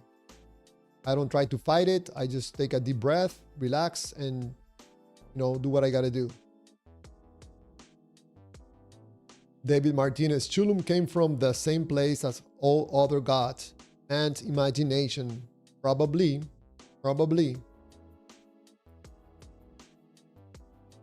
If I don't play Dutch, baby Dutch. And that sounds like the double Dutch into down the street. Double Dutch, that's the question, baby Dutch in the question, Javier. MJ's the 5D. No. If I don't play wrath against all things evil that he did not create, because evilness was created by itself that he did not create, even when he's the only creator of the universe. Very understandable. Divine Nature Online, Clear Waters, I think you're honest, but you are sometimes dishonest. You're right. You don't care about logic. I don't care about logic when it comes mixed with preaching. Man. Sometimes there are days and days I don't have patience for that sometimes. The moment you say no, but you don't understand because God is the truth. Come on. I get like, Lord have mercy. Rainbow, yeah, I look forward to those streams. Yes, the video is so emotional. Knee deep in the hoopla. It's a super album from start to finish. I love Sarah. I think that my three favorite songs from Jefferson Starship is Sarah.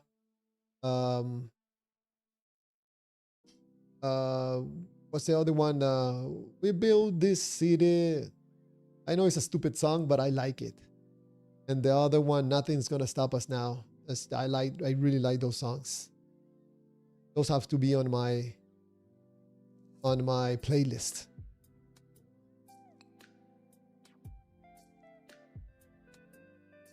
David Martinez, Divine, no imagination isn't reality. Mr. Jeremy Wofford, XRP, but be looking at America 250. Is that XRP as the crypto coin?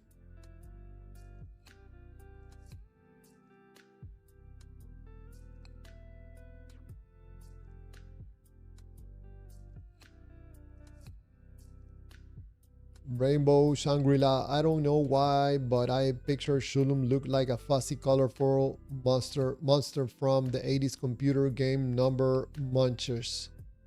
Or subtle like those shaggy fry guys with the big shoes from McDonald's in the 80s. Okay. That's lots of imagination. If I don't play at Rainbow, I imagine Chulum as a yellow minion from that movie. I don't know. I imagine Chulum like some old guy sitting at an old desk writing something. I don't know. David Martinez, I want a Chulum shirt. Where I can get one? David Martinez, I put up a store. It's somewhere in some of these videos or my channel. I don't know. I don't understand it. I did this like a few days ago. You're gonna find shirts and mugs about, coffee mugs about Chulum, the creator of the universe. Also, the Good Feeling Company.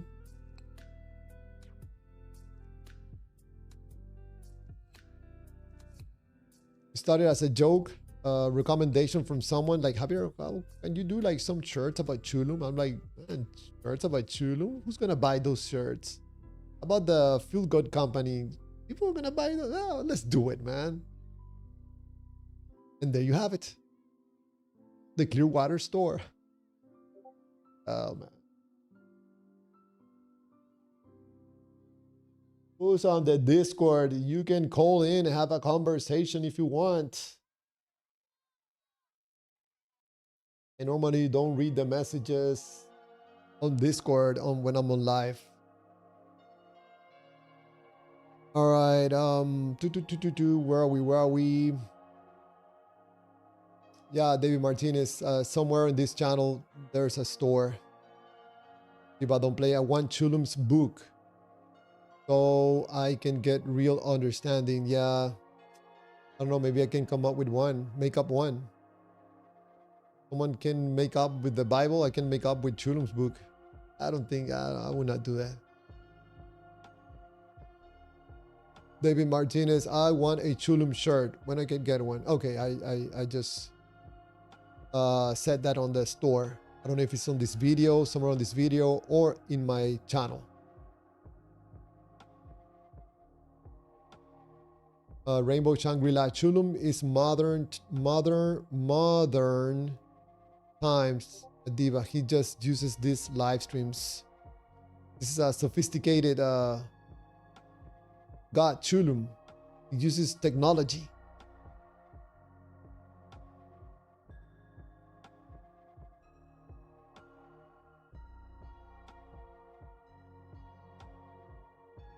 Rainbow Shangri-La. Sometimes I get sad on July 4th because going to the fireworks is too hard for me anymore. This year I'm glad to miss out. I'll stay home with Lovey and be safe. Yes, be careful with your dog. You know, maybe some earplugs or something. People, dogs get very scared with fireworks if they're not used to them. Rainbow Shangri-La, we build this city. We build this city. We build this city with rock and roll. We build this city.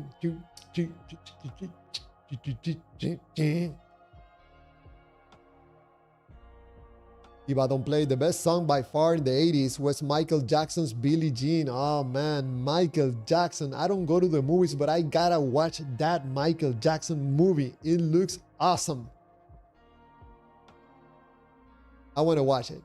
I think this kid, his nephew or something, I think did a great job just by looking at the trailer.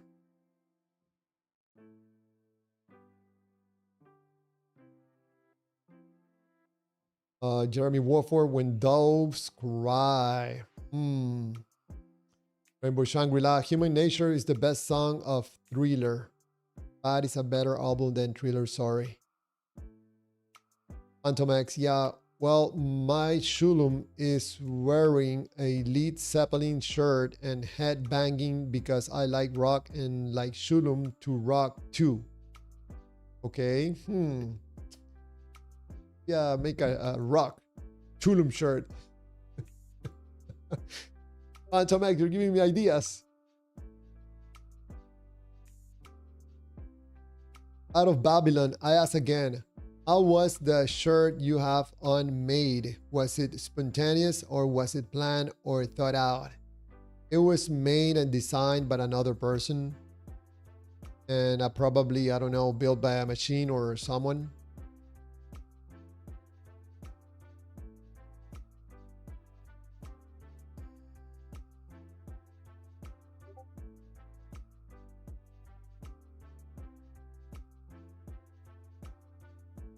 Jeremy Wofford, Waters, your song might be Sledgehammer.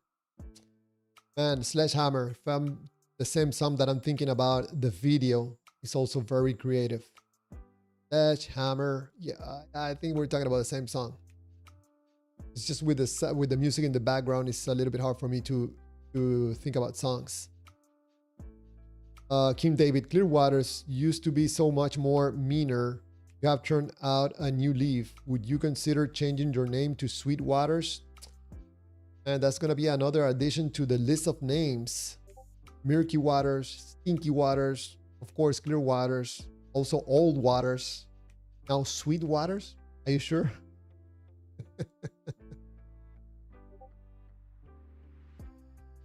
Thank you, King David, for your kind words.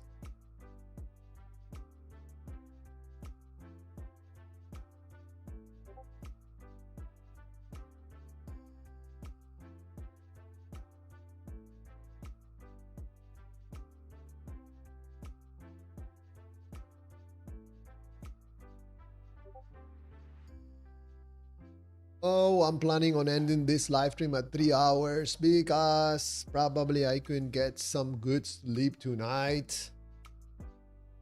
So probably we'll do this one more hour and call it quits.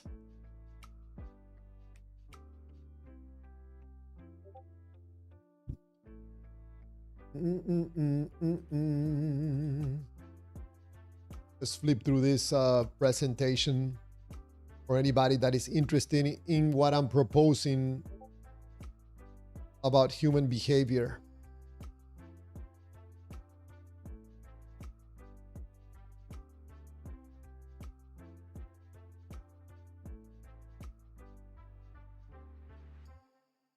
Rainbow, if I don't play, wait, we left off.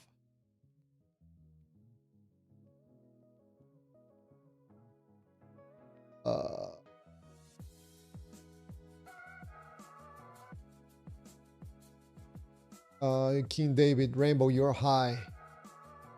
Oh, Rainbow at King David, I might be medical though, but I truly do believe that about Michael, and I'm not ashamed to say it. What did you say about Michael? Michael Jackson was more of what Jesus is meant to be than most any Christians. He was kind and helped so many people and animals. He was innocent. Well, Rainbow, I don't know too much about the life of Michael Jackson, but in my point of view, yes, I think he was innocent. I think he was a cool guy that probably was a little, emotionally damaged because of his childhood with his dad. I don't think he really had a childhood, so emotionally he was stuck at like 8 years old, 10 years old. But I think he was a cool guy, and of course, he was extremely talented.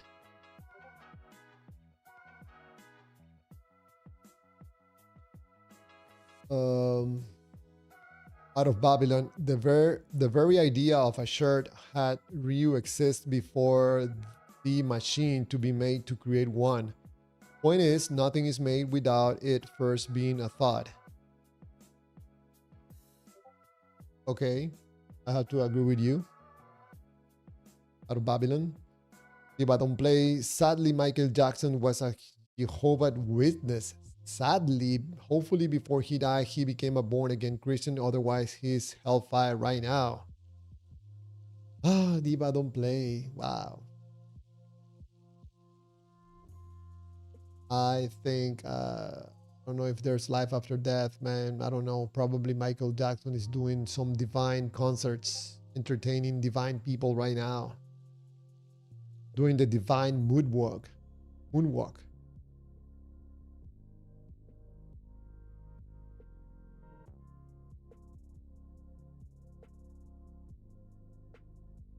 Rainbow Shangri-La, this world treated him so wrong. He had so much good heart and did so much good. I have to agree. The guy was really cool. Out of Babylon, whoa, Michael Jackson is burning in hell. Uh-oh. Probably a Christian that does not agree with a Christian. Rainbow Shangri-La, Michael lives on through his music and kindness. He's the last person who would go to any hell. Again, Rainbow, I agree with you. Diva, don't play. John 3:3. Oh, don't tell me you're getting stuff from the book that you believe is the truth and inspired by the God that you believe is real and loving. No, Diva, don't play. He's bringing up John 3:3. Jesus said, if Jesus was real, Jesus says in the book, by someone else's written word, he supposedly said, truly, truly, I say unto you, except a man be born again, he cannot see the kingdom of God. So, you're going to see the kingdom of hell, where there's no coffee places. If I don't play, nobody's good enough to earn or deserve heaven. Nobody. Man, I'm so glad and happy most people don't believe what Diva don't play believe, man. We'll be toast. Rainbow Shangri-La, yes, I relate to him so deeply. I have similar issues without singing and faint part.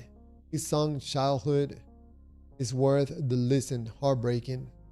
If there's a heaven, he's there. King David, I'm sorry for being rude, Rainbow. I shouldn't have said that. I was not very holy like King David.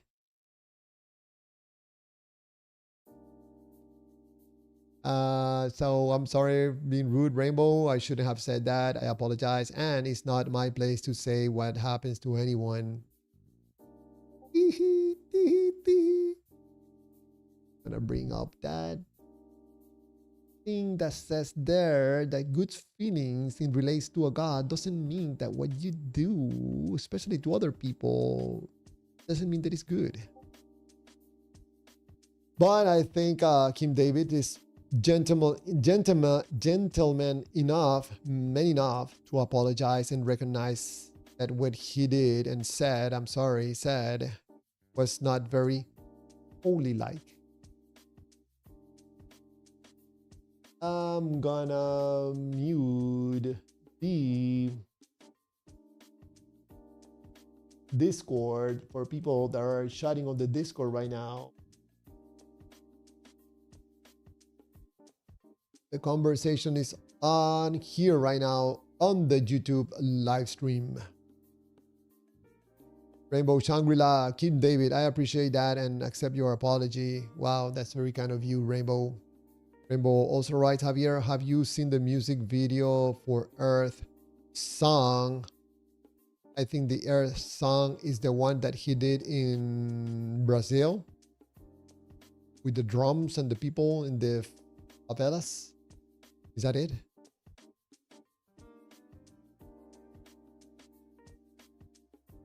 Down there. Oh, that was out of Babylon asking questions on the horizontal. On the yesterday's live streams, I don't know, there was like, I don't know, 12 people, 15 people on the live stream on the horizontal yesterday. I have no idea why. So, if you believe in God, most likely through the power of putting yourself in a positive feel state and the desperation from move from a negative feel state to a positive one, you can make mistakes and confuse that good feeling state with good actions, which they're not equal. Being close to God doesn't mean that you're going to say or do good things. That's what you think. That's why most believers think they are in a pedestal. They like to judge others. They feel superior. You know, they have the love of God. They justify harm and violence. They like to manipulate people in conversation. And some of them lack compassion and empathy. So you get involved with a God and you think most likely, and you are the one that doesn't feel your stinkiness. The only one. Your family have to put up with it. Your friends have to put up with it. Your co-workers have to put up with it. And other people. Who's gonna tell you that you're not being a good human being when you think you are God's chosen one? A problem, in my point of view. King David, love, peace, and salmon grease.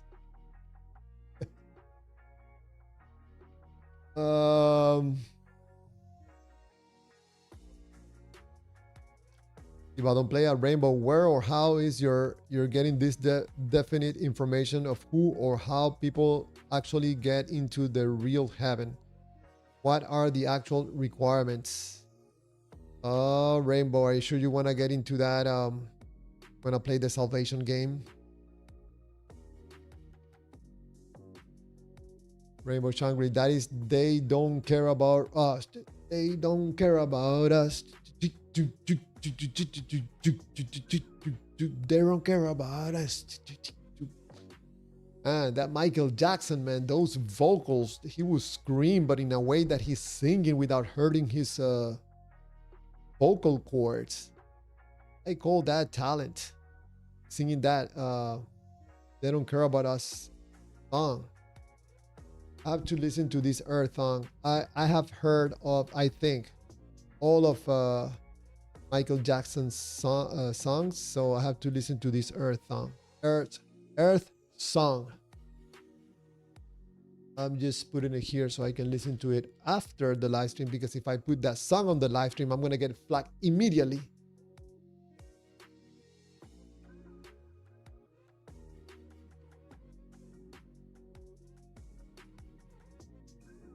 Rainbow, give the information to Diva, otherwise he's gonna get anxious.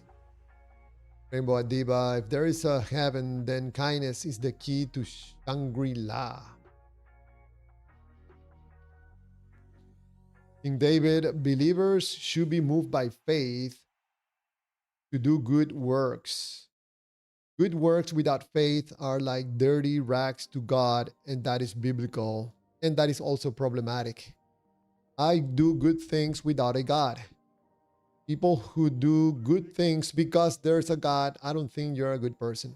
You're just doing it for the God. You're doing it for convenience. You're doing it because you don't want to be destroyed like a cockroach for eternity. You drop the God, you go back to being a bad person. Is that what you're saying? Oh, believing in God is a problem for humanity, in my point of view. If anybody thinks that I'm incorrect on what I'm saying, you're more than welcome to call in before we shut down the live stream in less than 1 hour.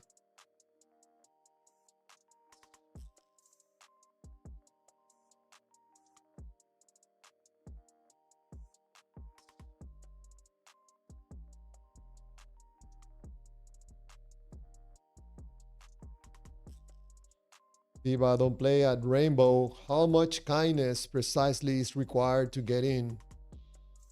Please be specific. David Martinez, feeling good with God doesn't mean you're a good person. I like that. I'm gonna put that on a shirt.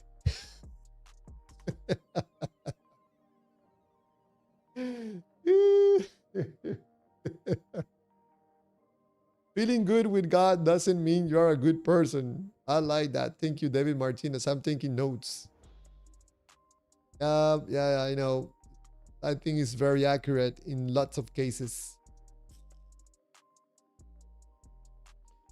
Diva, don't play. Jesus Christ is the actual one person who will and can heal the world and make it a better place for you and for me and the entire human race. No, I think it's been 2,000 years. Obviously, he's not going to do it. He tried by going through an act of violence, which explains why most people don't believe in this Jesus and this God. People are not stupid. They can see an act of violence and recognize it. Rainbow Shangri-La, if there's a creator who made the heaven, then he, she, They will know if a person's heart is genuine, kind. Uh, Rainbow says, Heal the World was the song all of us Michael Jackson fans play at the moment of his anniversary of leaving us a few days ago. Heal the world. King David, everyone is full of sin by nature. King David, what do you believe? What for? Everyone is full of sin by nature. I'm not a sinner. I don't participate in this game, in this horrible game about who is a sinner, who is not a sinner. Everybody's a sinner. Everybody's dirty. No, thank you. A man said to Jesus, good teacher, and he said, why do you call me? Only one is good, and that's God. Yeah, the only one is God. Everybody else is dirty. That's why I'm saying to take this religion crap out of schools and of government, because it's toxic, King David. God is the only one clean. Everybody's dirty. I don't see what good is gonna do that for humanity. Nope. But don't play. Everyone will see Jesus Christ. Everyone in the future, you will see it. Okay, when you have no longer eyes, you will see Jesus at that time. For now, you have to put your bets on the table. Is God and Jesus going to be real? Come on, put your bets. Are you going to bet on red or red on black? Come on, people. You betting? Are you betting? Betting on red? Is the God going to be real or not? Come on, 50-50, 50-50. I think I'm going to bet on black. I don't think the God is real. Do you think it's real? Okay, bet on 50. On red, 50%. It's a guess. That's when people say, if God is real, which we don't know because we don't see God, we don't smell God, we don't touch God, we never hear God, but we know He's there. We know, and we know He's loving. Yes, we know that. Anything else we don't know.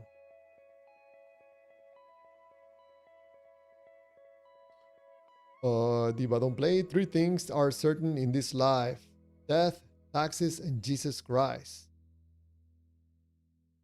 I think 3 things are certain in this life: thoughts, feelings, and actions. Nothing else. Without feelings, you don't pay taxes. You don't care about taxes. The Tapua Roberts. Jesus Christ, shut up.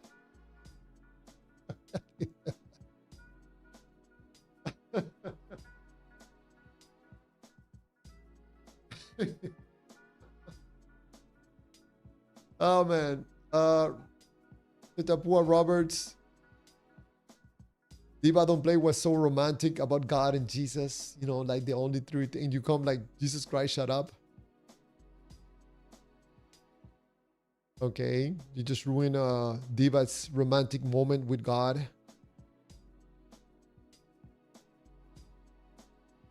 King David, actually by saying that everyone is a sinner, puts everyone at an equal plane. No one is better than anyone else. The only good can only come from God. Without God, humans don't even know what good is. Yeah, put everything in a one level, right? On dirt level. Yeah. No, thank you. That's toxic. Don't teach that to children, please, because you are going to break a children with this toxic information that you, for some reason, decided to sell your soul to this God just by a feel good, just because it feels good. The God loves me. The God loves me. He loves me. I love Him. We love each other. We're going to kiss and hug each other when I die. He's going to be waiting for me with kisses and hugs and live forever after happily.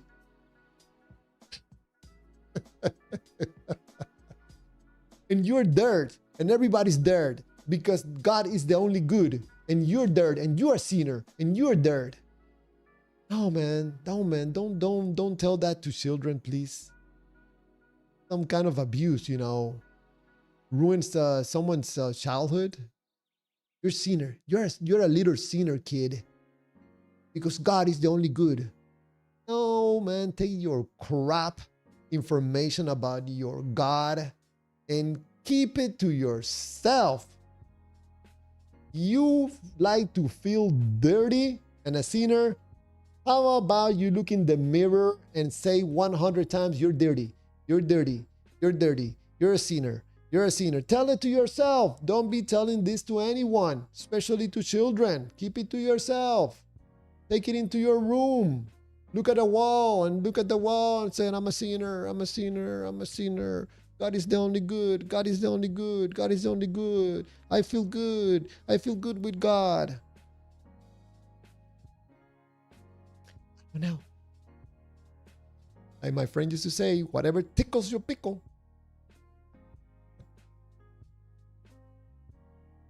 Oh, man. Hey, what's wrong with this air conditioner, man?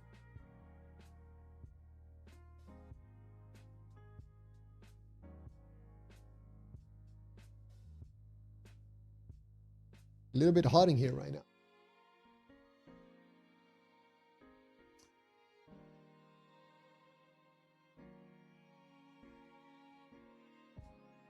Rainbow Shangri-La. I don't really want to talk of it because it hurts so much. But my mom was Catholic. She got cancer. Prayed at such faith. She would beat it. I lost her. Well, Rainbow, this story repeats thousands and thousands of times around the world. People putting their faith in the God, and the God never comes.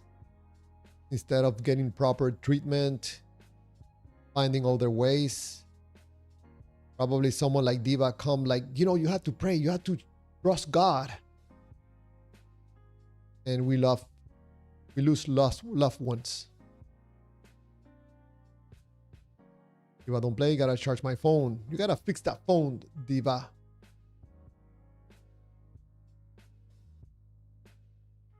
King David, a dirt level, yes, because we are all made of dirt. That is where the world humility comes from. Diva, I'm sorry, King David. Sure. Rainbow Shangri-La, why Jesus did not heal my mom? She was a true believer. I needed her. Life without her is really crappy. Rainbow Shangri-La, I'm sorry to hear about your loss of your mom. I know how it is to feel to lose a family member. Horrible. And it's something that is really hard to deal with. Especially in this case that you're talking about your mom being a believer. Sorry to hear that. Hey, Mr. Robert. How's it going? Good. Let me bring you up. Hold on. Good, good, good, good. How are you? Good. I'm doing very well. I'd love BX Bubbles, which is in the general chat, to come on in here. That'd be fantastic. He seems to be asking me a question for the 4th time that I've already answered over and over, and I don't understand the comprehension problem. What's going on? You're talking about the Discord chat? Yeah. What are you guys doing over there? All good. I had to mute the notification, but it was clinking, clinking, clinking, clinking. Yeah, What's going on over there? It's creating gods by vocabulary. It's just semantic nonsense of, you know, ultimate truth, God grounds logic, logic can't exist without X, insert proposition without validation of proposition. It's just nonsense. Who's doing this? BX Blue / Divine. Yeah. Oh, that's Divine Nature Online. Yeah. Okay. Yeah. It's all good. Anyway, he's boring if he doesn't want to come in. It's fine. I just it's such a weird thing to repeat over and over in chat, and then it's him to be like, but what is grounds ultimate logic? Well, BX Blues. He doesn't even have the He's trying to be a presuppositional apologist, and he doesn't even have the terminology right. Right. That's the thing.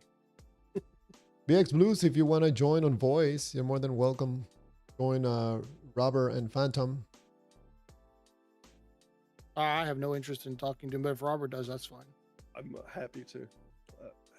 Since he can't read any of the words I write, maybe I can speak. And He can't listen to you either. I've told him many times that in both chat and on the panel that I don't believe I don't exist. That a non-zero chance doesn't mean that I believe that. Right. I didn't mean to interrupt the train of thought that you had going, so I apologize for that, Clearwater. No worries. I was just going through the chat messages and responding to some of the questions, or reacting to some of the comments, especially about Diva, Rainbow, Shangri-La. Learning about a little bit about Rainbow. Yeah, I like. Rainbow seems like a nice person. Yes, I agree. I like her because likes 80s music. I think that's nice. And was asking a very interesting question about talking about her mom. Because her mom, when she was a believer, she doesn't understand why she died and God let her die. Was just sharing about that.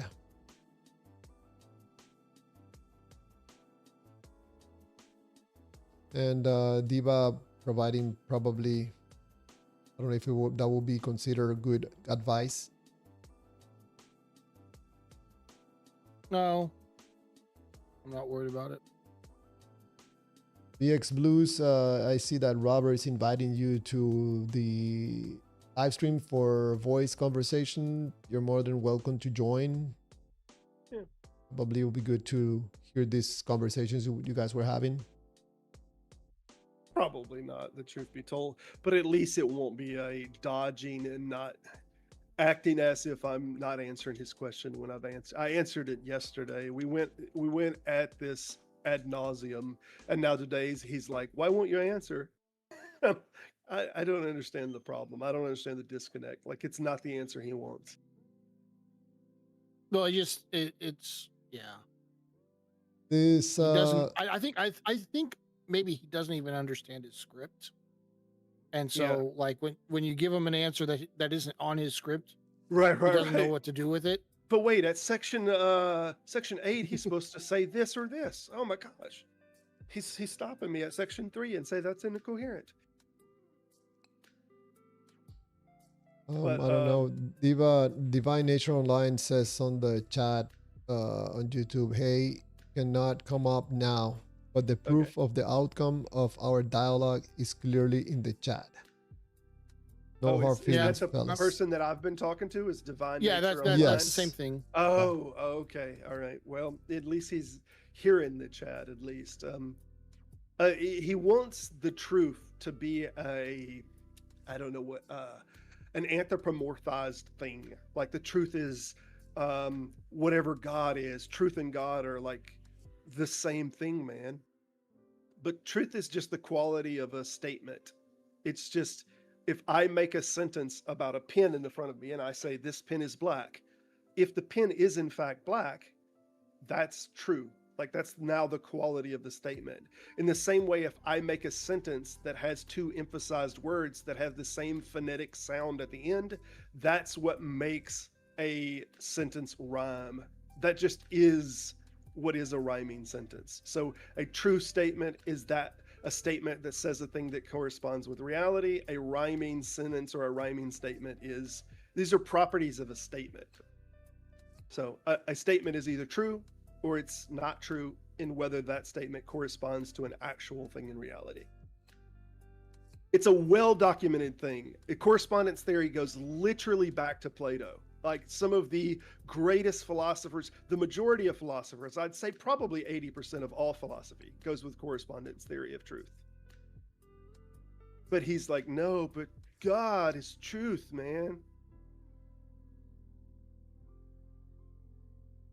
How do you think how do you think he's coming to that conclusion? But Robert, how do you ground a property of a statement? Right, right. I don't get it, man. It's not grounded. Grounded Yeah, that's property of a state. it's Wow. it's it's this game that they play with grounding because they don't understand the grounding problem, so they make the grounding problem something that it's not. Um, but anyway, you can do this with like the old classic example is Socrates is a man. All men are mortal. This is the classic deductive argument. All men are mortal, or all men die. Socrates is a man, therefore Socrates must die, right? But what grounds that, man? What's making it true? It has nothing to do with the two statements. It has something to do with the physical biology of Socrates. That's what's making it true that he's going to die. It has nothing inside of the statements that makes these things true. The brutish point or fact of it that's making it happen is something in his biology. Just asking some questions on the chat. What sustains What your existence? Who do you breathing ultimately depend on mostly. in your life? What Well, sustains mean, my I existence is think, breathing mostly.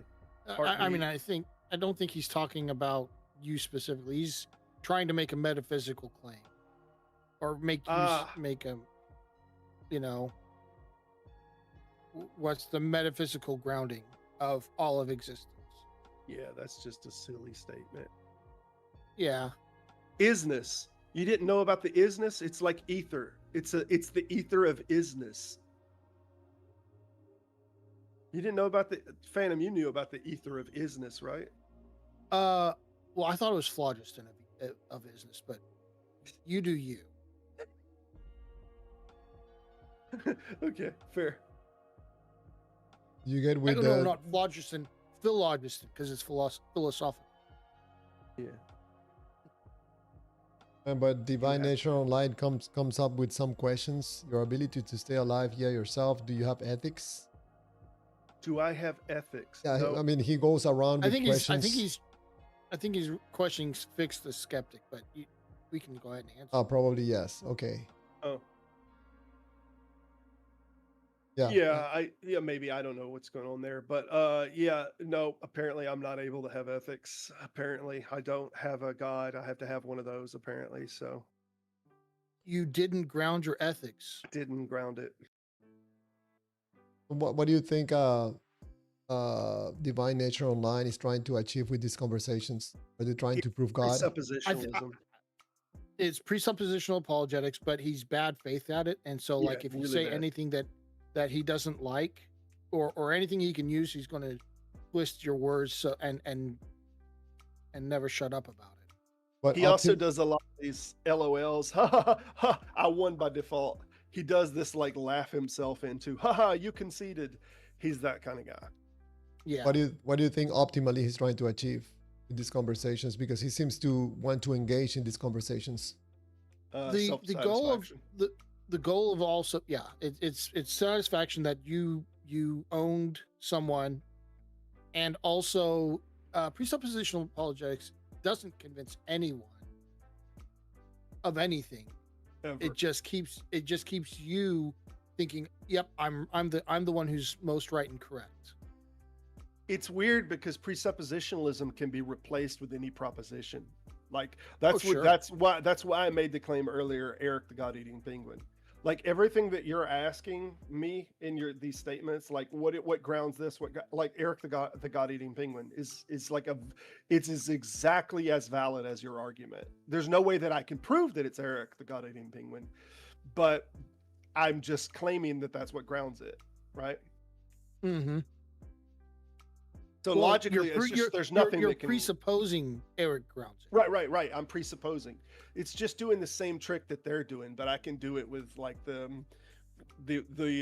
whale, the metaphysical space whale. You know, the metaphysical space whale takes these giant breaths and blows stuff out of its air hole, and every time it does, there's a new universe that's created. Right? It's like the Big Bang every time. No, when it lets out the geyser. Oh. No, Robert. It's ant through the cosmic aardvark. He eats ants and shats out universes. That's a good one. That's a good one. But I came up with mine on the fly. I feel like you had yours in the pocket. Well, I came up with it on the fly years ago. Okay, fair.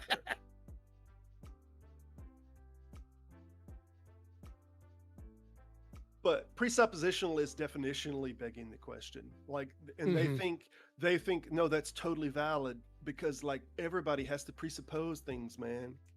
And they equate their presupposition with priors. Like, we engage with prior experiences, and once we have an experience, then we use that experience for something of a slow foundation building of understanding a constants. Like, if we touched fire and then we say, oh, fire's hot, that's not a presupposition. That's a lived experience, and we interacted with that thing. So we build all of our interactions with the physical reality with our nervous systems. This is not a presupposition, but they're presupposing a thing that this, like, logic can't even exist if not for insert their God.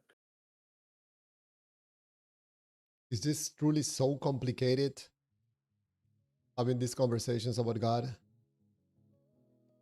It's just it seems to me like you putting one of those what do you call those games that you put pieces together, a puzzle?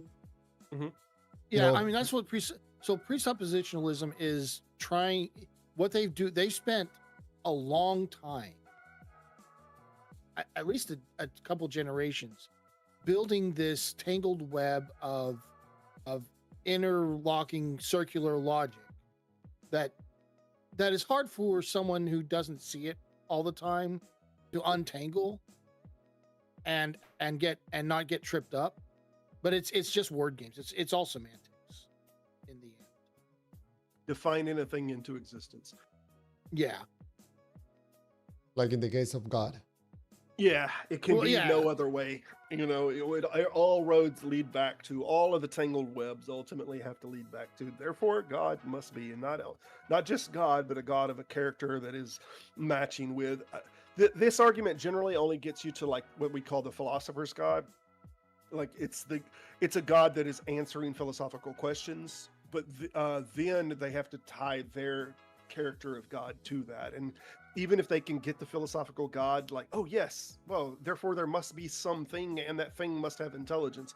Even if they can get you there, they can't get you to, therefore Jesus resurrected. And you know, it's still a giant jump from A to B, either way. I mean, how close can you get to prove God's existence through bringing this complicated, sophisticated conversations about logic? Like I said, you don't convince anyone who doesn't already believe. All it does is at best keep someone from being able to, because it's a circular, but it is a very fortified circle. Mm-hmm. And so at best it keeps someone from being able to like poke holes in your logic.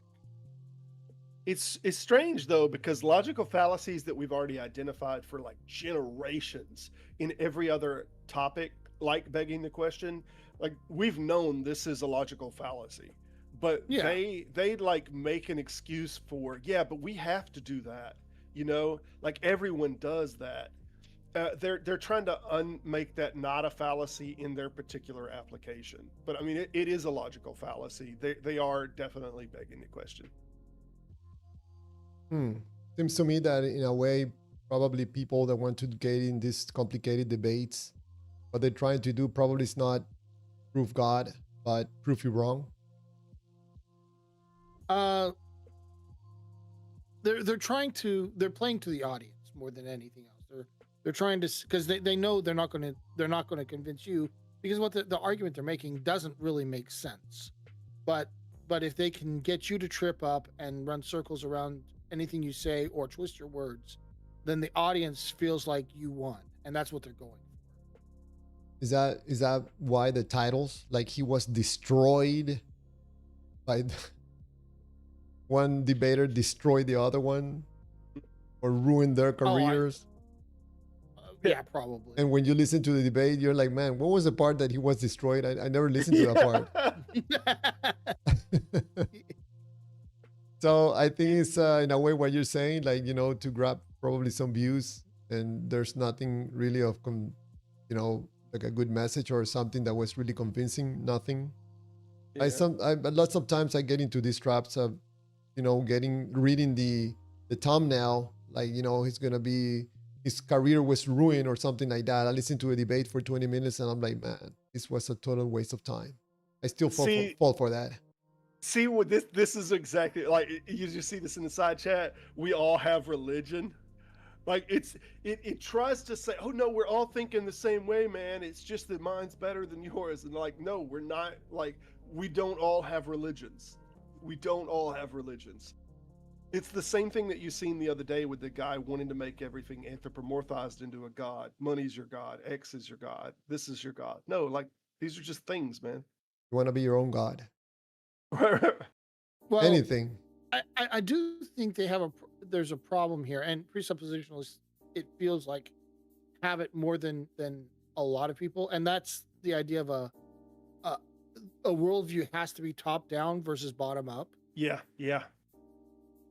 And it feels like presuppositionalists are very stuck. Like, no one could ever construct a bottom up worldview. It is only possible to have a top down worldview. Yeah, I made a video on this subject. I don't know if you've ever seen it, where I was talking about the primary difference between atheist and theist is that they're building from known positions. Like, if we can know a particular thing about physical reality, we then go a step further and say, well, what can we know about that? But we're building out, as if we're going back in time, like we're starting with the now, and then we're observing the tracks or traces of the things the further back we can go, and we can only get so far, even with like light, and we're understanding the origin, understanding motions of it, but this is as far as we go. They don't even do that. They don't start from that direction. They start from the presupposition of where they want. Like, they start at God and then say, now let's build it back and then explain everything that direction, which is just, it's incoherent. There's not, like, if you start with this is nothing can, it's a thing that we can't see or know or have any testability about, but that thing is there, and now let's just assume that and move forward. All right, let me ask you guys something. On one of the images that I have on the screen right now, it says good feelings don't always lead up to good actions. I think in my experience, I experience this a lot with believers. They think that because God loves them and they love God, they think that equals to them doing good actions. Probably some believers will say the most crazy, offensive things, and they don't see it that way. Have you guys experienced that? Yeah, it's justified. Yeah. I mean, there's certainly a disconnect between what certain people will say is good and what I look at as good. So yeah, I mean, I would agree with that. Go ahead. I remember a woman that was a church lady that came into, I used to have a business that was in a mall that had a bunch of other small businesses, and we got together for a Christmas thing there in the middle of the mall, and we had a big table set up and we had a huge shindig there. And one of the ladies from one of the churches came, and she was telling a lady there that, about her baby's name, that God doesn't like that baby's name. You know, that the Lord spoke to her. It was so rude. Like, they knew they needed to hold me. I wanted to go off on this church lady, but they all wanted to be respectful and all about it. But I let it play out. But it was, oh, okay. It was a whole bunch of head nodding and all. But she's basically. Can you tell me what the name was? I don't remember the name. I don't remember the name of the. It was a baby boy though. That one of the people there had, and she's like, "No, I don't feel like that was like God didn't want that name or something. I speak to the Lord." And then she'd do the bit. Well, if you mad at somebody, you mad at Jesus, not at me. I only speak what the Lord tells me. And this kind of. It's not the first time I've seen it, but like, people are in this at different depths as to what they think God said to them, and you're really left up to what they think is right, and then they give the excuse of God. If she would have just said this of her own accord and said, instead of saying God, said I don't think, like, no one would have had respect for her enough to allow her to finish this nonsense, right? They would have cut her off. Did you see my video on egocentric God beliefs, Robert? I did not. Oh, okay. Do you have a channel, Phantom? Yeah. Yeah.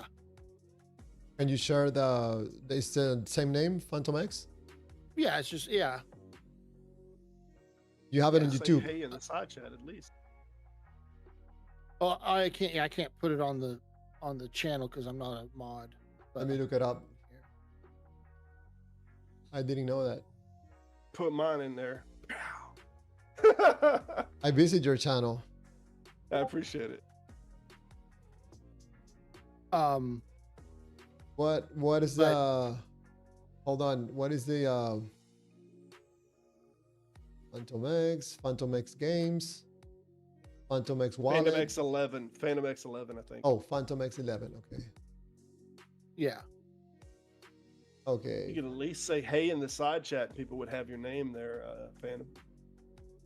I've said hey in that. I've been in the side chat, but Getting all right. So you're restreaming the and I'm gonna subscribe. Yeah, sometimes to your I try to get some people to come over. I usually put That's fine. Here's the original stream. Let me subscribe, and I believe I subscribe to your channel also. Appreciate it. Double check, but I think I did. I listened to some of your videos with some guests that you have. Yeah, have a guest every Sunday. I've been fortunate so far. I saw you on one eating cookies or something. I was eating oranges, little slices of oranges, not cookies. Yes, I'm subscribed. So All right, you appreciate did it. a video. Your last video was 4 months ago. No. The live streams. No. You check the live streams. I do videos. Yeah, weekly. He does live streams like every week. Okay, all right, and you have one coming up on July 5th. Yeah, this Sunday. Yep. Secular humanism as an ethical framework. Yep. Let's see if I can bring this up on. I would like to recommend, if you want a good secular framework, he has one from a few months ago about secular Quranism. And if you want a good secular framework, listen to that one and then do opposite of that every time. Right. But no, sorry. Well, I shouldn't talk because it's not this stream. But yeah. Man, hold on. Up this. So I want to extend an olive branch on the subject of our our Christianity and Islam making the world a better or worse. I think collectively, overall, probably worse. But I will say this: I think that Christianity is, by proportion, ahead in the charities. I think we had like Hindu is probably I think the second as far as religions. But I think when you look at like crime rates and stuff, like people who are not theist at all, who are just non-believers, generally have lower overall crime rates. Yeah, I think you're probably right there. One thing I like to say is like, I think religion. I mean, like if you look at the history of the all of time, I think his religion did play a vital role. Yeah, I agree for its time. Yep. But the problem with it is dogmatic beliefs that can't change, and that's kind of an issue. When you get new data, you got to be able to change your beliefs. I wouldn't worry about it, Clearwater. I wouldn't even worry about it, man. What are you talking about? The page? I don't know if am I on a page that is the vertical up and down. I think I might be on the wrong page of yours. You have two different streams going. Yes, I have a vertical and a horizontal. I had a problem trying to show the vertical, but right now it's showing. I'm showing your channel and showing Phantom X's.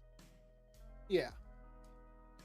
I mean, that's the least I can do. You guys come very kindly and have a conversation with me and Hey, I appreciate it. people. So I did, Javier, I really enjoyed, just so you know, I really enjoyed the 15 minutes as questioner and 15 minutes as questioned format that you did last week.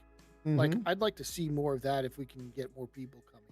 Okay, thank you. I appreciate it. There was a guy that day. I don't know. I remember who it was. I think it was Anton Online. I don't remember who was it that suggested that at the end, open it up for a conclusion and also possibly open, like 3 minutes of open, like open conversation, not limited to one person. I'm considering doing that again because I think it was an interesting way to listen clearly to both people presenting their views, instead of people yelling on top of each other or or constantly interrupting. Man, that day I was like, man, there's something of value here. Probably can do it again. I have a little bit of time myself trying to keep track of the time and trying to pay attention at the same time, but probably I'll find a way to do it that I'm not totally distracted by, the time. But definitely we're going to do another one. And I'm just trying to think if we're going to do it again. I think that time was Muslims versus Christians, if I'm not mistaken. Huh. I want to apologize. I actually was not on the widescreen one, and I was missing a lot of the side chat because apparently the widescreen and the narrower one don't have all the same chat. So apparently, they have different chats. Yeah, my bad. Yeah, sometimes people tell me like, "What are you talking about?" I don't listen. My messages are being blocked. I'm like, "No, you're on the horizontal."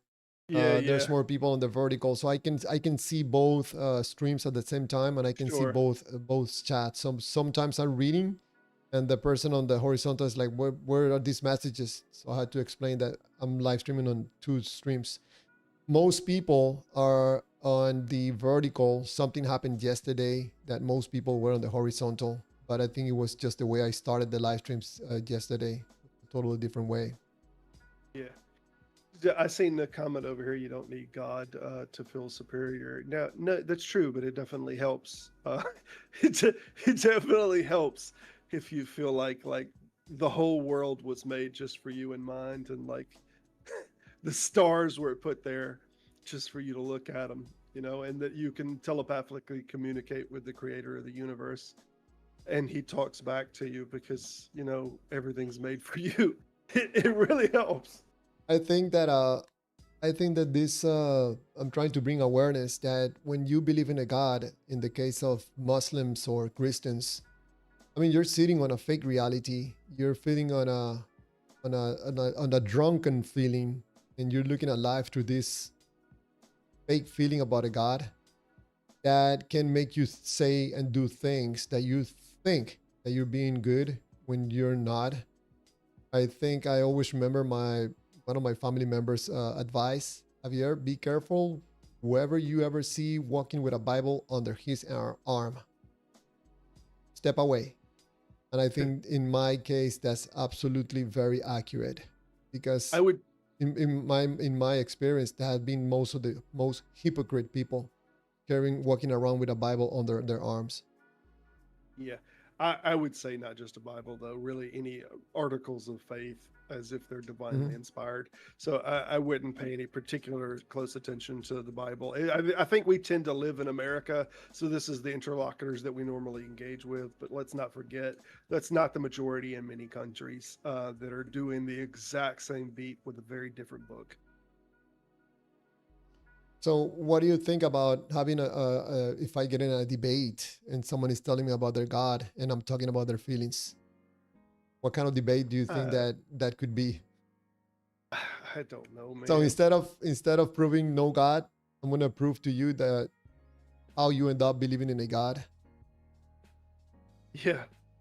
See, I think Santa Claus is a fantastic demonstration constantly of what's going on. Like as to the question of whether Christianity has done good, like it answers that too. Like you can use Santa Claus for everything, and you can demonstrate its parallels. I could say, has children behaved some because they thought there was a Santa Claus? Has that made some children behave? Yeah, I think that's a fact. that some children have behaved more in a particular situation because they thought Santa Claus wasn't going to give them X. I don't think that's deniable. But the problem is, it's just something that you're using to get a behavioral control that is beneficial to you as a parent or maybe you as a society. It doesn't mean that it's true. So that's the question that I asked earlier to Blue whenever he was like talking about morality. And I said, suppose that the Muslims gave more money to charity than the Christians. Does that make their faith more true? So what you're saying, let me see if I understand, when it comes to Santa Claus and kids, you're able to control action or behavior from a kid if you are able to you're able to move them from their current feel state to a different feel state. Correct. You can control I've their seen it many actions. times. Oh, absolutely. Yeah, and you could do it with carrot and stick, with spankings or anything else too. But you can do it with Santa Claus quite easily as a character, and just say, and even the songs like "You Better Watch Out," "You Better Not Pout," Santa Claus watching you. These kind of things. These are constant plants in the head. And I've seen parents say, "Well, you better be good. You want Santa to bring you something nice this Christmas." And there is this constant sense of, oh, yep, I'm going to be good. I'm going to do my chores. I'm going to do my homework, so Santa brings me this present. So I think it can be beneficial. But I think clearly the human being had the ability to do that, and they did all the work, that being the child.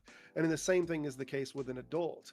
Like, if you want to tell yourself, I'm going to stop drugs because Jesus wants me to stop drugs, that's fine, but let's not forget that you could have stopped drugs because you wanted to stop drugs. But go ahead, Fanta. Go ahead. I was just going to say, you got a rebuttal in the chat, Robert. Romans 1:20 Truth says, you seem to think Christianity is all blue sky and apple pie. Actually, Christians that are obedient often have more troubles than those that are deceived by Satan. Yeah, I'm sure.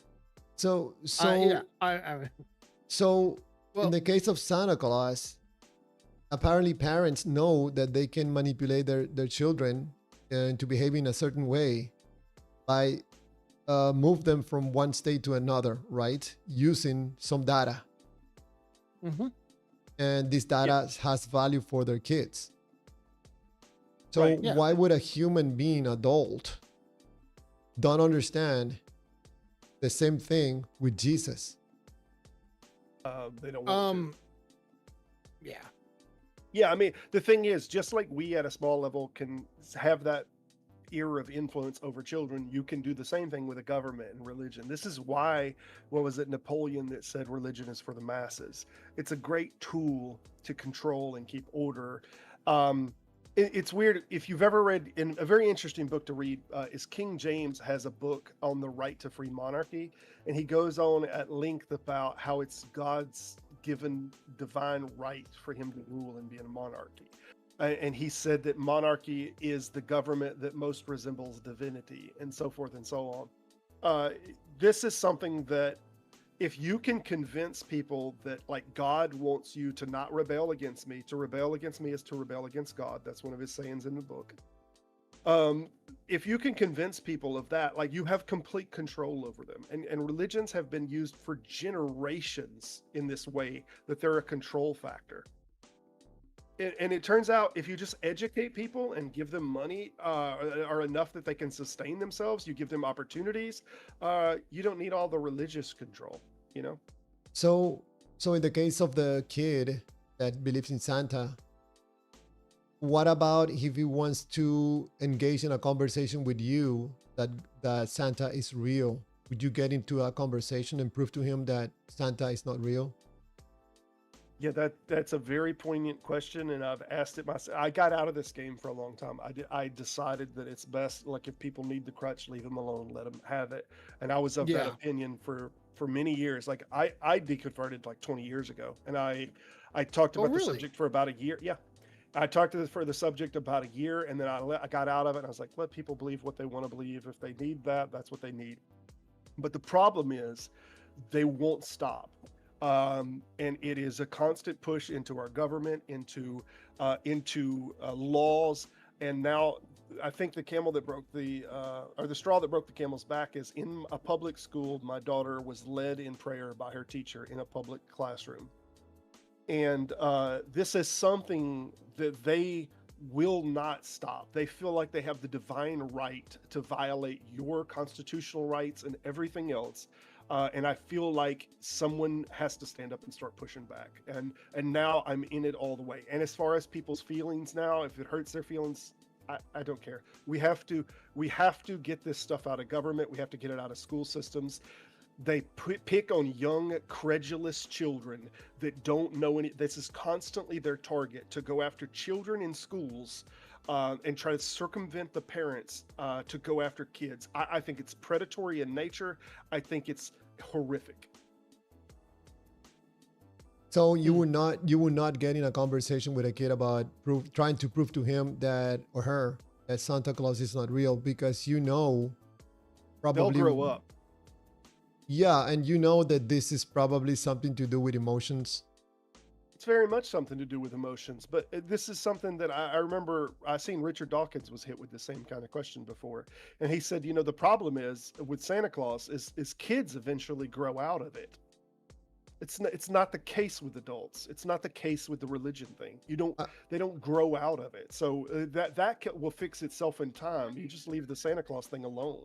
the reason I'm asking this, Robert and Phantom and listeners, is because one of the things that I'm trying to avoid, not because I'm avoiding getting into a conflict conversation about a debate, but why would I get in a debate when I know that what you're talking about is not really what you're talking about? You're talking about a God, but in reality, you're talking about your feelings. So why in the world would I try to debate you about God when I know that what you're doing is protecting your feelings?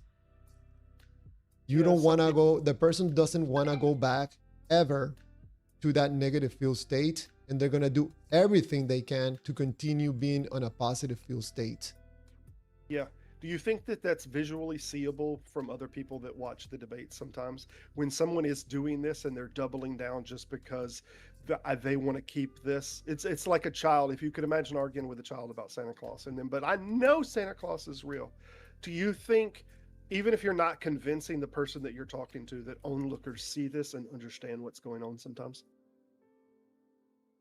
I don't know if this will answer your question, but for example, uh, when I listen to someone debating online, like one of these channels, Christian channels, that they're debating everybody that calls in, um,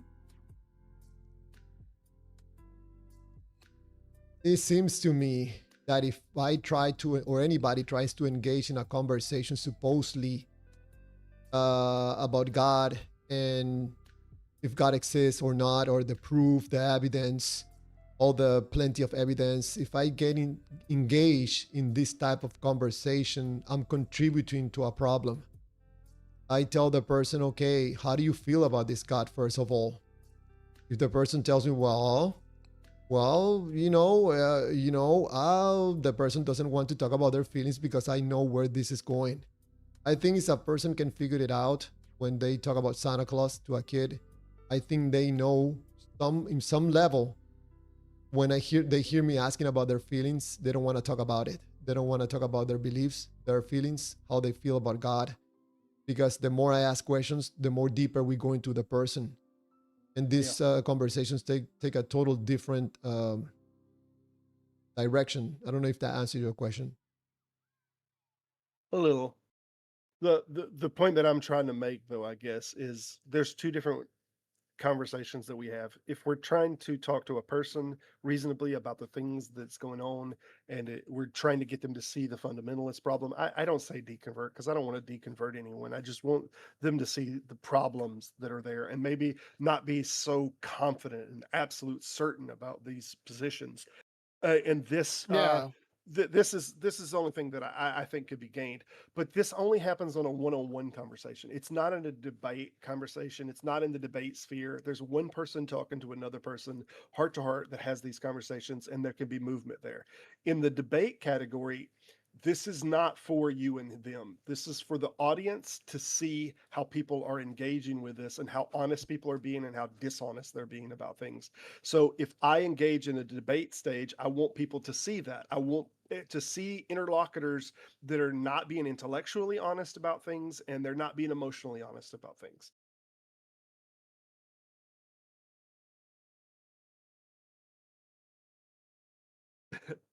Phantom, I'm going to let you dance and entertain for a little while. It's actually 10 o'clock. I'm fixing to be jumping off here. Oh, okay. Yes, sorry. Hey guys, I wanna. There's a chance moment, Phantom, viewers right now. I'm on right now. I got to go, man. All Phantom right, will thank talk. you, Robert. Appreciate. All right. Sure. All right. So we've got the chat. We got let's see. Hey Javier, you're not muted.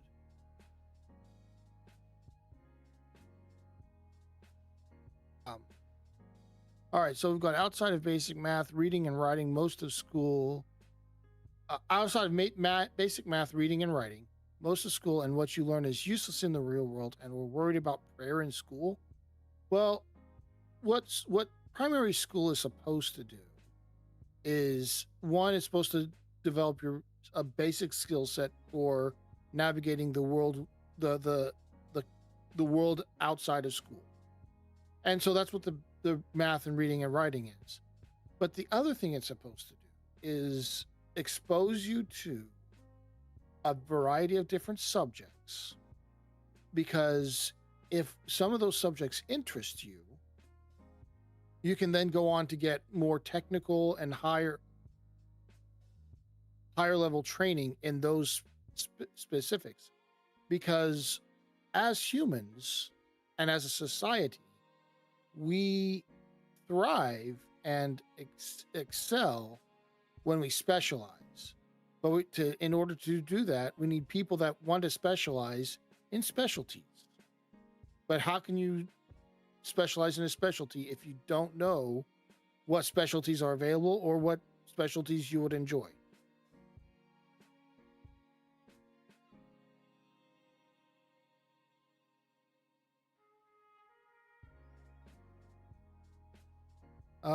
And then we've got, let's see if there's anything else interesting. How can I be happy when I see so much evil, deception, and sickness? I mean, I think that's just a matter of perception. Like, you see evil, deception, and sickness because you're conditioned to see that. I don't see the evil, deception, and sickness. So, I think that's just a perspective problem more than anything else. Let's see. We've got. Thank you, Phantom. Appreciate it. Yeah, no problem. You were reading Romans 1 messages. Yeah, I was responding to a couple things in chat. Romans 1. I think you have never called in. Welcome to call in if you want. Talk about our delusions. Diva Don't Play Javier renamed this stream Probate Amigos. Reprobate. You're the reprobate amigos? I don't know. He called us the 3 reprobate amigos because we don't agree with him and he doesn't like people who don't agree with him. We don't believe what he believes. Yeah. Romans 120 says he did call in. Probably under another user in Discord. Maybe. World is dying. You're obviously not paying attention. I mean, we've got some issues that we have to deal with, but it's not set in stone that the world is dying.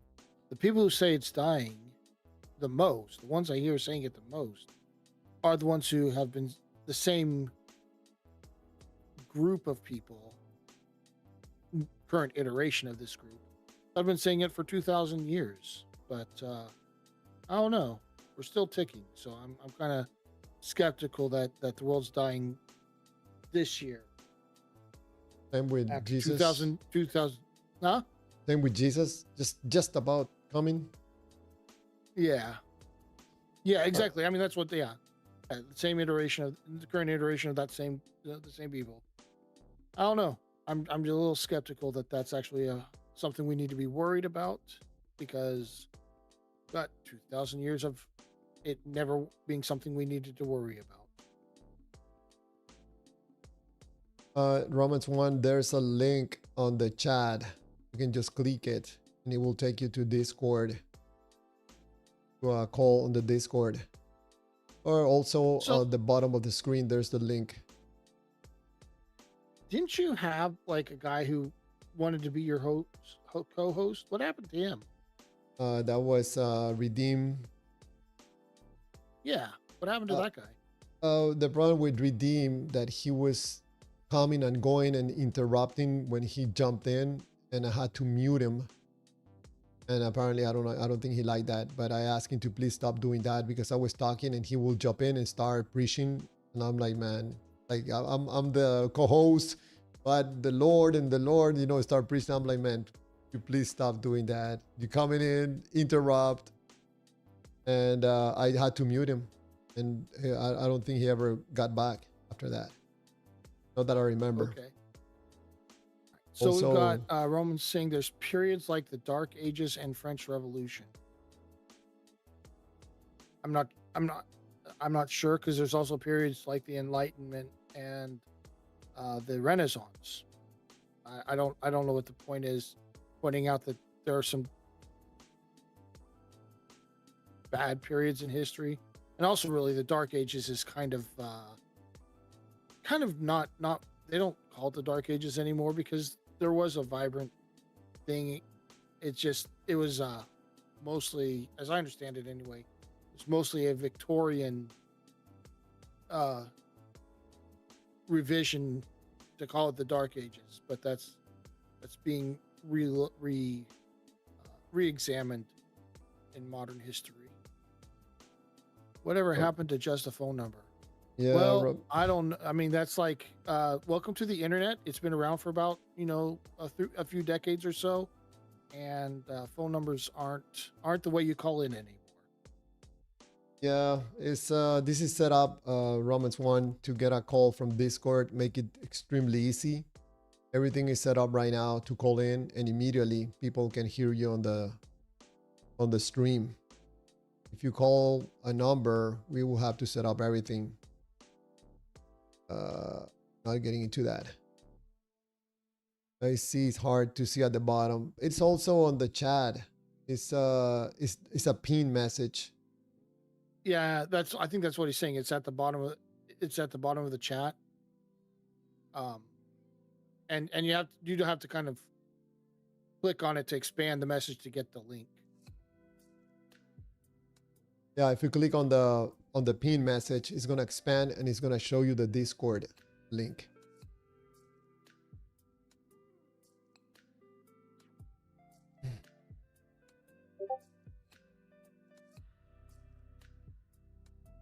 Whoa. Faith before sin. You're writing a book. All right, so Diva Don't Play says, when the Antichrist and the Muslims take over this entire world and start beheading Christians and those who won't take the mark, remember to genuinely repent and believe the gospel. I mean, if that happens, that'll be enough for me. I'll believe you. I'm not going to hold my breath. I'll say that. You're reading Diva's message?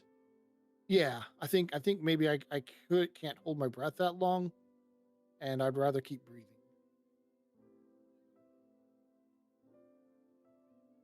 The 3 reprobate amigos. Oh, it's funny, Diva. Post the link. All right, let me post the link.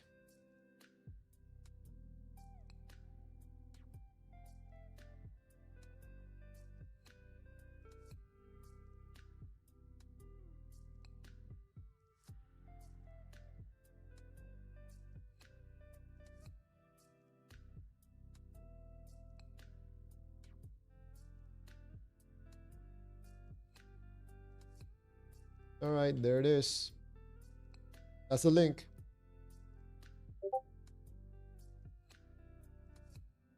Just like it is. Don't change anything. And click on it, that would be better.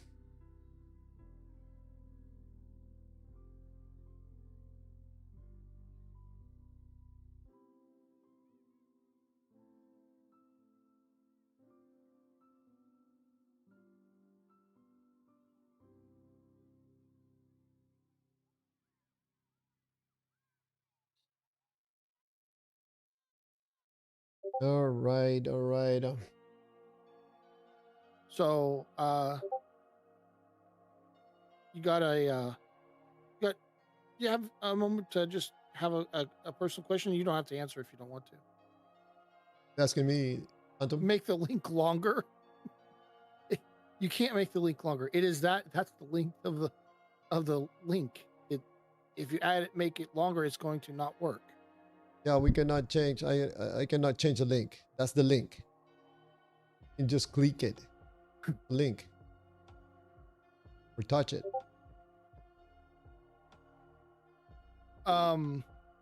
Anyway, so I was curious. So were you raised Christian? I think I've heard you say you were. Yes, Catholic. Yeah. What was it that changed your mind? I think when I got a group of friends that brought me more into church. Then I joined the choir. I joined the youth group, prayer group, all these groups, buy my own Bible. And I started seeing some things because of spending too much time at church, things I don't like. I wanted to read the Bible myself. That's when it started, like, this doesn't sound right. Didn't feel good. Asking questions as some of the leaders, of the groups, and they were like, well, that's one of those mysteries of God. I'm like, man, there's something here that I don't like. So that little by little I started separating myself. I think when I moved from the area that I have my friends, that's when pretty much everything came apart. Okay. Yeah, that was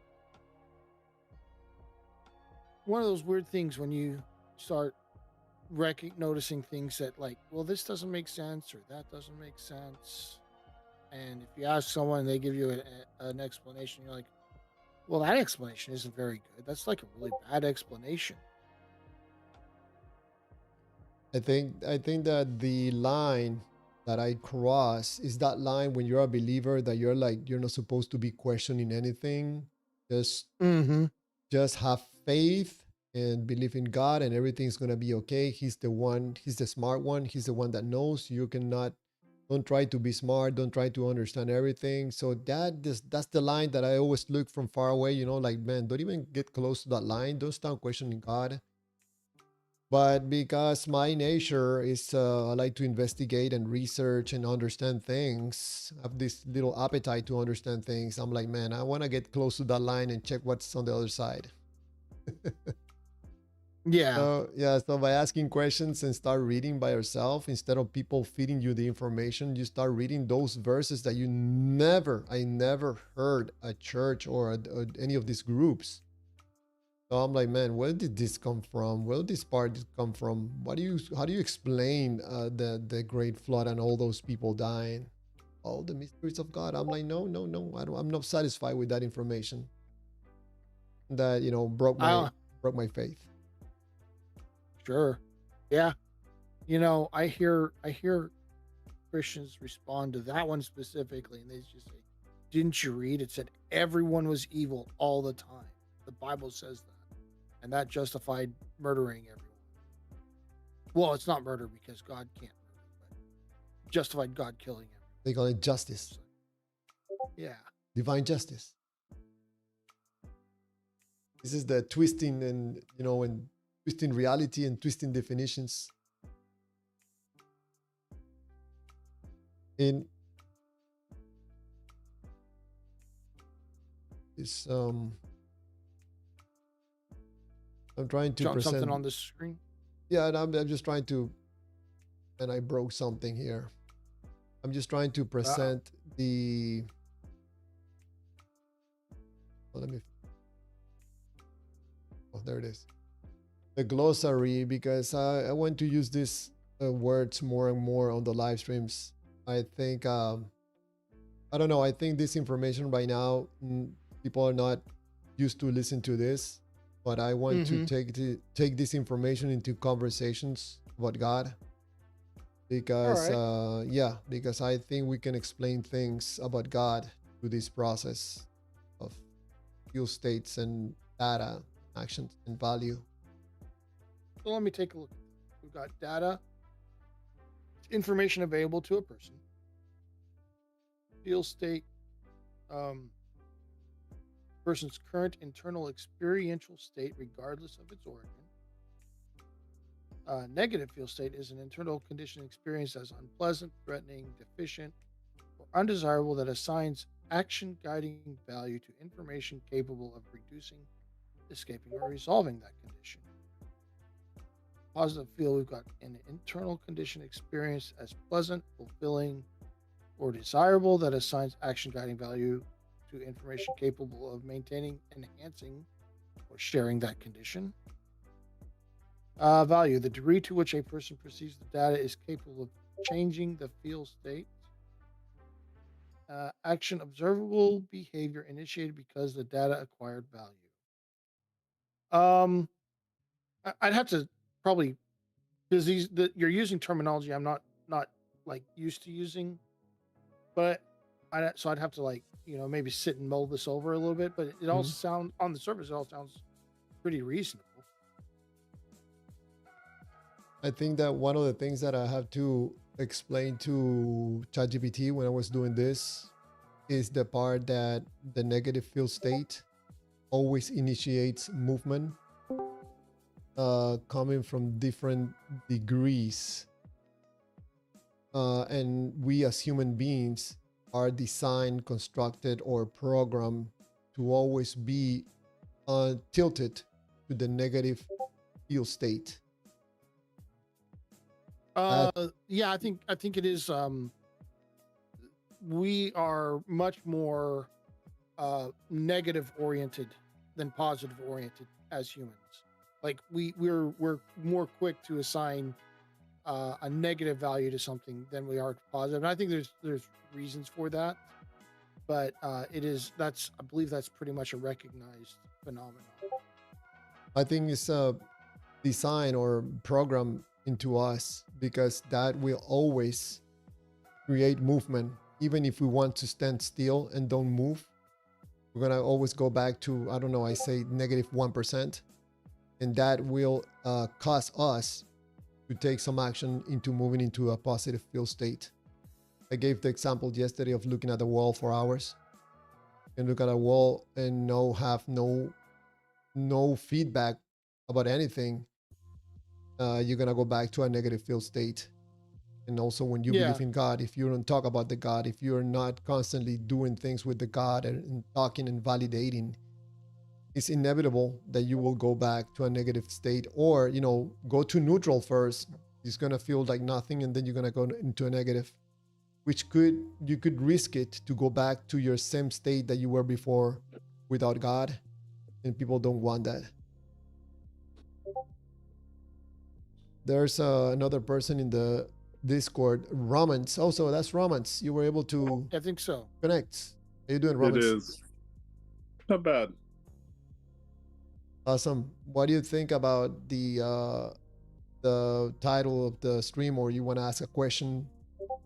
I know you. Hey, you know what? I didn't even pay attention. No, he'd said call in, and I'm like, I have in the past. He's like, well, maybe under some other. No, it's. I think change. I think I remember your image. If you called, that was a while back. Yeah, probably 2.5 weeks max, I would imagine. Okay. I don't think it was much. So basically, we're talking about how people, in my point of view, get to believe in a God through a process that we go through internally as human beings. of going from a negative field state into a positive one, given that we have some data about a God? I don't know if I agree. I would I like mean, for people, if agree to test this information, you can present me with a scenario when you think that this doesn't apply. well, I think that just being obedient, and working to remove sin from your life is pretty challenging. I mean, because daily we're battling against external forces, you know, um, things that you see on TV, the media, the news. So, in fact, it even says in the Bible that he chastens those that he loves. So it's, you kind of paint this, rosy picture of you're here for a good time and it's all about positivity. And the reality is it's actually not. So I don't know where you get that philosophy, but it's actually a daily challenge to put off sin and our sinful characters and to be obedient. Um, and that means guarding, how you talk, making sure that, you're not lying, that, you're truthful in everything. And then on top of that, you've got the devil hurling his arrows at you all the time, you know? So So, it's a constant struggle. And I think you really mischaracterize the true Christian walk by a big margin. It's not joy and happiness and bliss that you kind of like to color it. It's actually dutiful observance on a daily basis and checking to make sure our character is in line with what Christ expects. It's not this feel good thing. So if that's your opinion of Christianity, feel good, then you probably have a false belief because it's not sun and roses. So so maybe you're that's basically, I'm sorry. So you're basically carrying your cross. Is that what you're saying? exactly. Yeah. Yeah. So Paul characterized it, basically dying to sin every day. You know, so it's more, I would say, a lot more somber than it is. You see people dancing the aisles, so that's not really a good display of reverence for God. So, so let's and check. then If you allow me to ask you a few questions. yeah, absolutely, go Yeah. for it. How do you feel about God right now? I I don't know. I know he's up there. I know that I have things in my life that I need to continue to work on. Um, Do you yeah, have no feelings towards God? right now, no, not. I mean, he's. I don't. I don't. It's. I guess. I don't know. How do I feel? I don't. I don't get bubbly when I think of God. I just think of him as. Yeah, I know that he's a loving God and he cares for me, and he wants the best for me, and he's provided a guidebook, you know, that teaches me pretty much everything I need to know in life, from diet to health and conduct. So And he basically has a roadmap.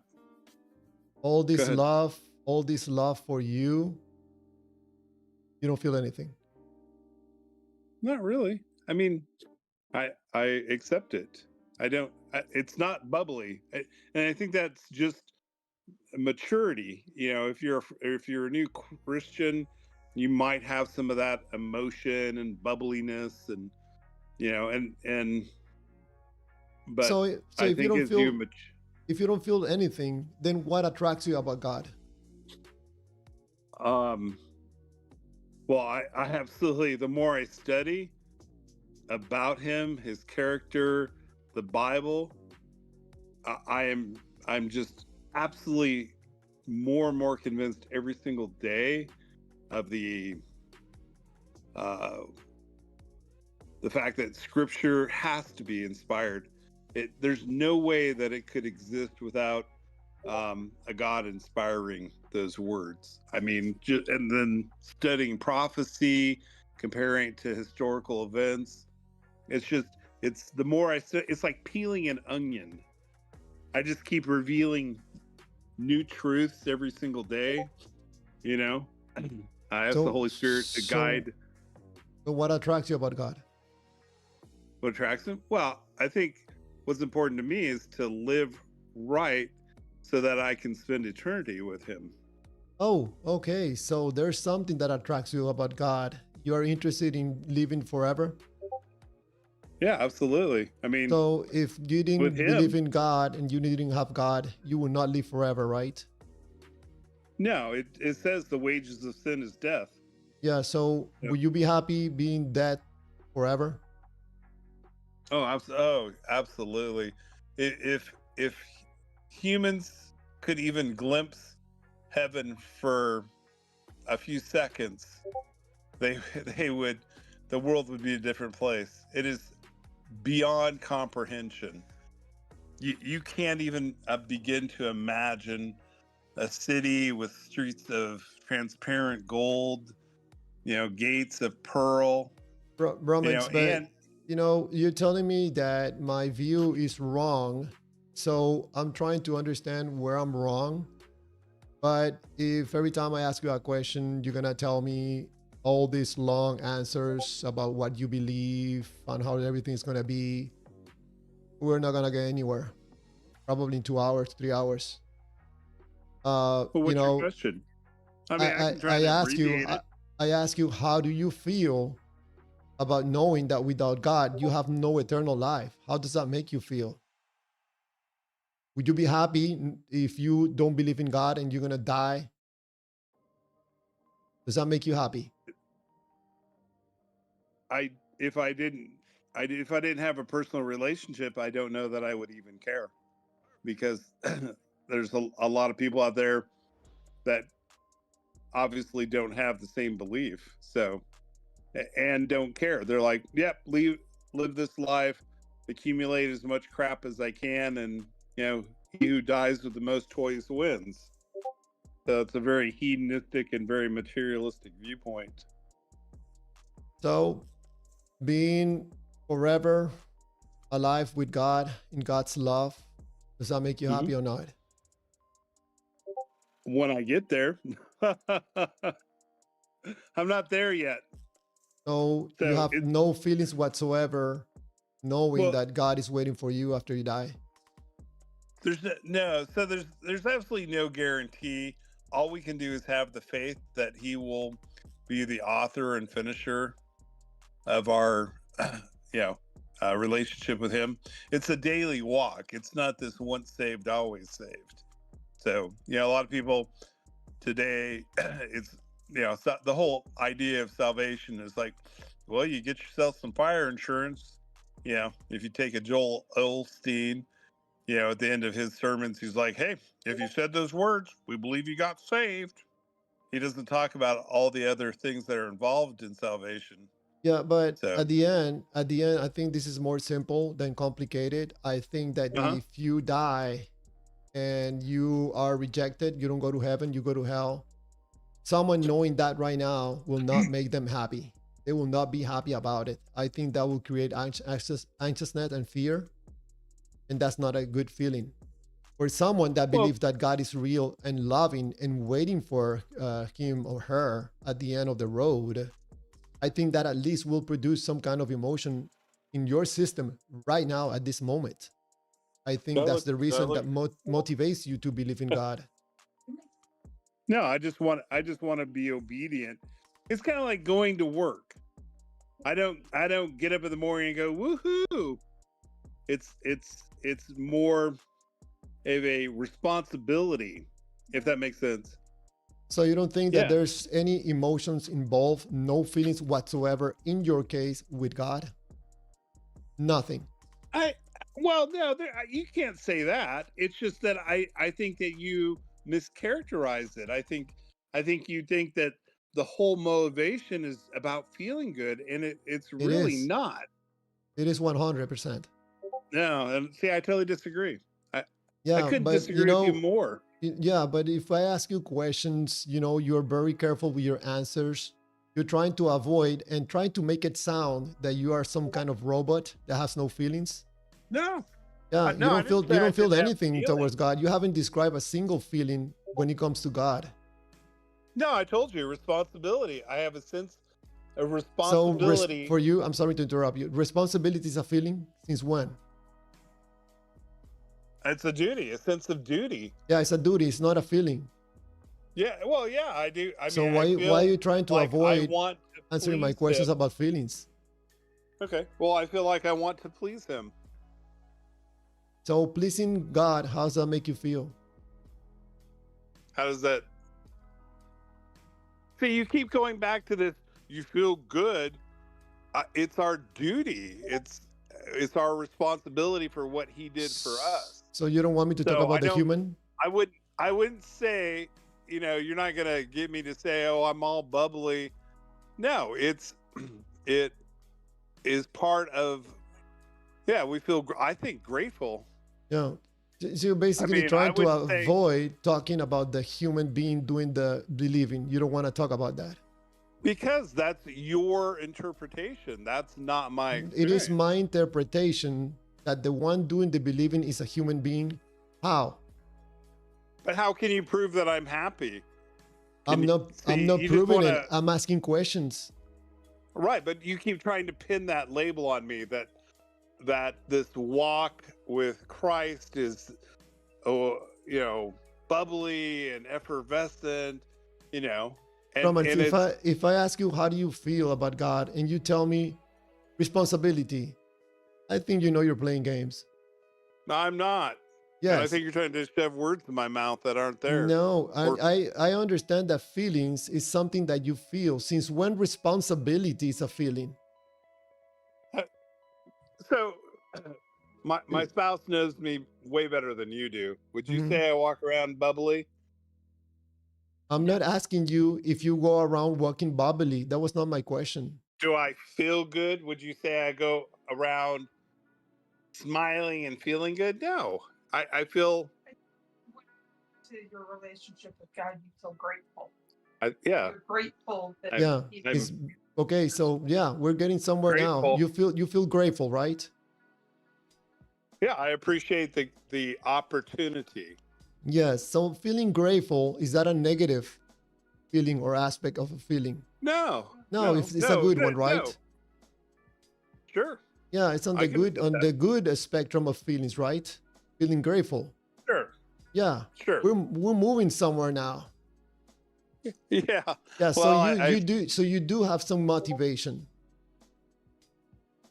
I think the motivation is that I know the consequences of a life apart from God. Yes, and that's called getting into a negative feel state. You're trying to avoid getting in a negative feel state.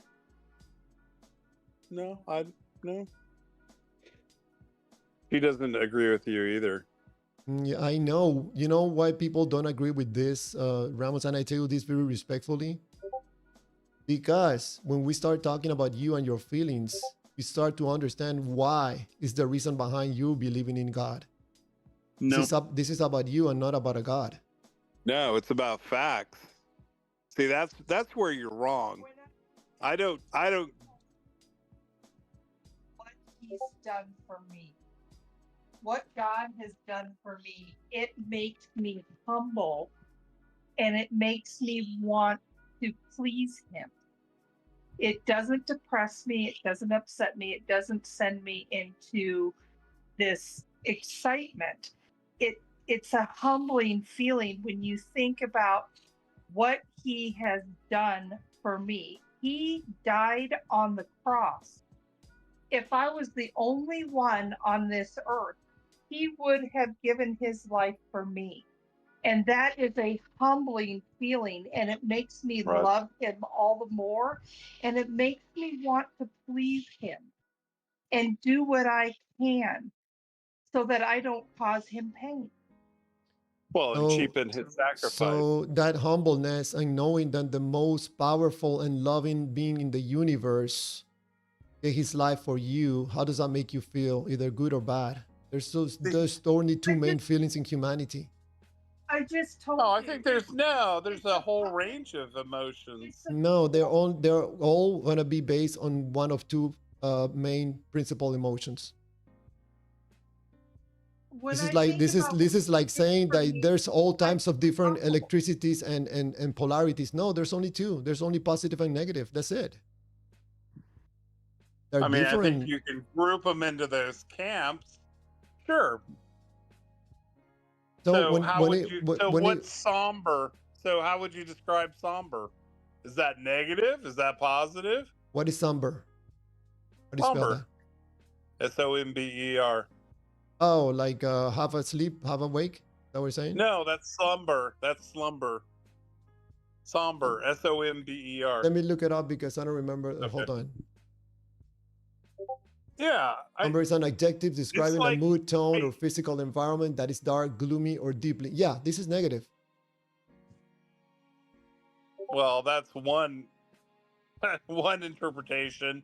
I think it's more a sense of responsibility, because if you think about the sense of the grateful. almost 24 hours that he was beaten, mocked, scourged, crowns of thorns placed on his head, and hung on a cross. So, Romans, what was your motivation to get into the live stream? Because this is not about Christianity. This is not praising God. You must have heard something or saw something or read something that put you in a negative feel state, and that make you take action because you wanted to put yourself on a positive feel state. That would be making comments opposite of what I'm saying or other people are saying, or even calling in to push back on something that put you in some negative feel state. Well, I think you're mischaracterizing a relationship with God, and I think that's We can't go by feelings. yeah. What I'm saying and proposing to you, that there's absolutely no way you can get to God without your feelings. 0%. No way possible. Because you're trying to overpass, you're trying to eliminate the human being out of the equation. So what would you call sorrow for a sinful nature? So that's negative, right? So in fact, when you do error, yeah, you don't. The devil will use your feelings against you. Yeah. I think, you know, Romans, I think if you stop just for 2 minutes preaching to me and get into this conversation, it probably will get somewhere. Well, I don't think we'll ever agree, because you said that you had walked away from your relationship, you know, and I don't fully understand that. I mean, that's between you and God, but you know, I'm basically saying that a true walk, and like what you see on a lot of, you know, evangelical shows where they're dancing the aisles, that's not a true walk. I mean, in fact, that's almost like a false revival. That is not a true walk for you. No, that's what the Bible describes. is basically in fact, it even says the patience of the saints. So how would you describe patience? Jumping up and down and singing hallelujahs and speaking in tongues? That's people doing desperate things to get themselves out of a negative feel state into a positive one. It doesn't matter which God or what the God does. It doesn't matter. It's just moving to a positive feel state. Go ahead, Phantom. I don't want to interrupt the flow. There is a question in chat, and Romans can answer it or not. It's his business as far as I'm concerned. Sure. I didn't see it. What is the question, Phantom? Are you a Seventh-day Adventist? I am. Okay. I subscribe to those principles. I'm not big on denominations, if you know what I mean, because those are man-made. But sure. Yeah, I mean, I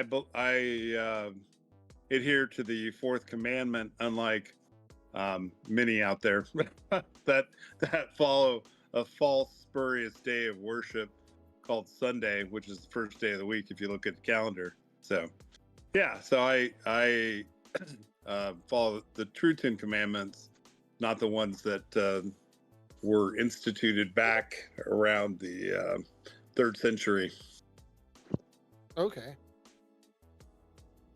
So apparently, Phantom Romans has no feelings whatsoever towards God. No, Not that's good not. nor bad. From what You're, I'm getting you're from this twisting what I conversation. said. You do that a lot, Uh, Clear. you know, if you I ask don't me know if why. you know, if you ask don't me, know what it is. Romans, how do I feel right now? I tell you good. If you ask me something, I will give you a straight answer. I will not give you a speech. I will not give you my beliefs. I will not try to convert you. I will not try to convince you of my belief. I just give you a straight answer. Yeah, and I feel like I'm giving you a straight answer. I you know, I'm basically content, I would say. You know, I don't know if that. Yeah, I think you're looking for the word happiness, or because you keep going back to that about So, feeling good. how do you feel about God right now? Content. Content is At a good peace. feeling or a negative feeling? Well, yeah, I think being at peace is a good feeling. Yes, of course. So yeah, so no, I'm not going to dodge your questions. I just think that you like to kind of subvert the answer towards this. You wouldn't have a relationship if it didn't make you feel good, and I don't think that's accurate. I think that as you mature, it's more of a Okay. fact, or not necessarily fact, but you have gained wisdom. Yeah, it's a relationship. You grow in depth of understanding. You see things So, differently. You can you have have a greater insights. can you have a relationship with God without feeling good? Can you? Sometimes you Well, sometimes I'm just like, gee, God, why is this happening to me? What am I supposed to learn?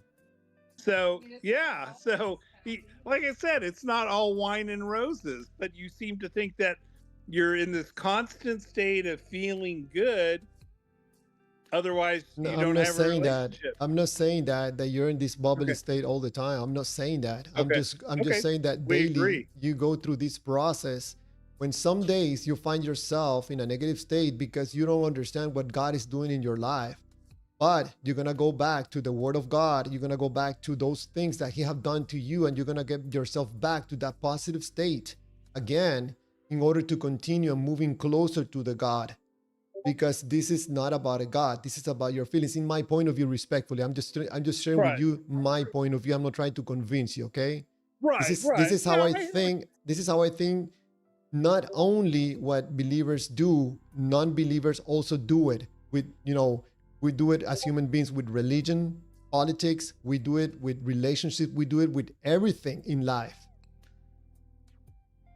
Well, We sure. go every I mean, day through this well, process. let Go me ahead. put it to you this way. We want to avoid pain. So Yes. pleasure is definitely a strong motivator. Yes. So yeah, I mean, in a way, yes, the overarching is, you know, knowing that if we rebel against God, that you know, the wages of sin is death. Yes, if you truly believe that, you will obviously want to avoid that, because that's, you know, and then I think, unfortunately, a lot of denominations mischaracterize hell, the state of hell, and they uh, mischaracterize it as it's eternal torment, which is not true. That became popularized, some time ago.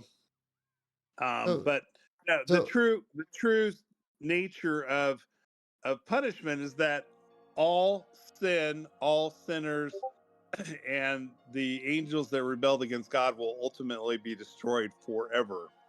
So they won't be sitting in some fiery furnace in the center of the earth to be, reminded of how they rebelled against God. That's not the nature of God. He's not a masochist where he tortures people for eternity. You know, This some is people a will burn longer than others, and but Satan the longest. But this is another conversation, and besides that, whatever happens opposite to going directly to heaven is going to be something that puts people immediately in a negative feel state, knowing that probably they're going to be separated from God. Let me ask you something. You don't believe that Allah from the Quran is the right God or real God? I don't know enough to know. I only know that there's one God. I don't know how they understand him. You know, I don't believe that the Muslim faith is a true faith.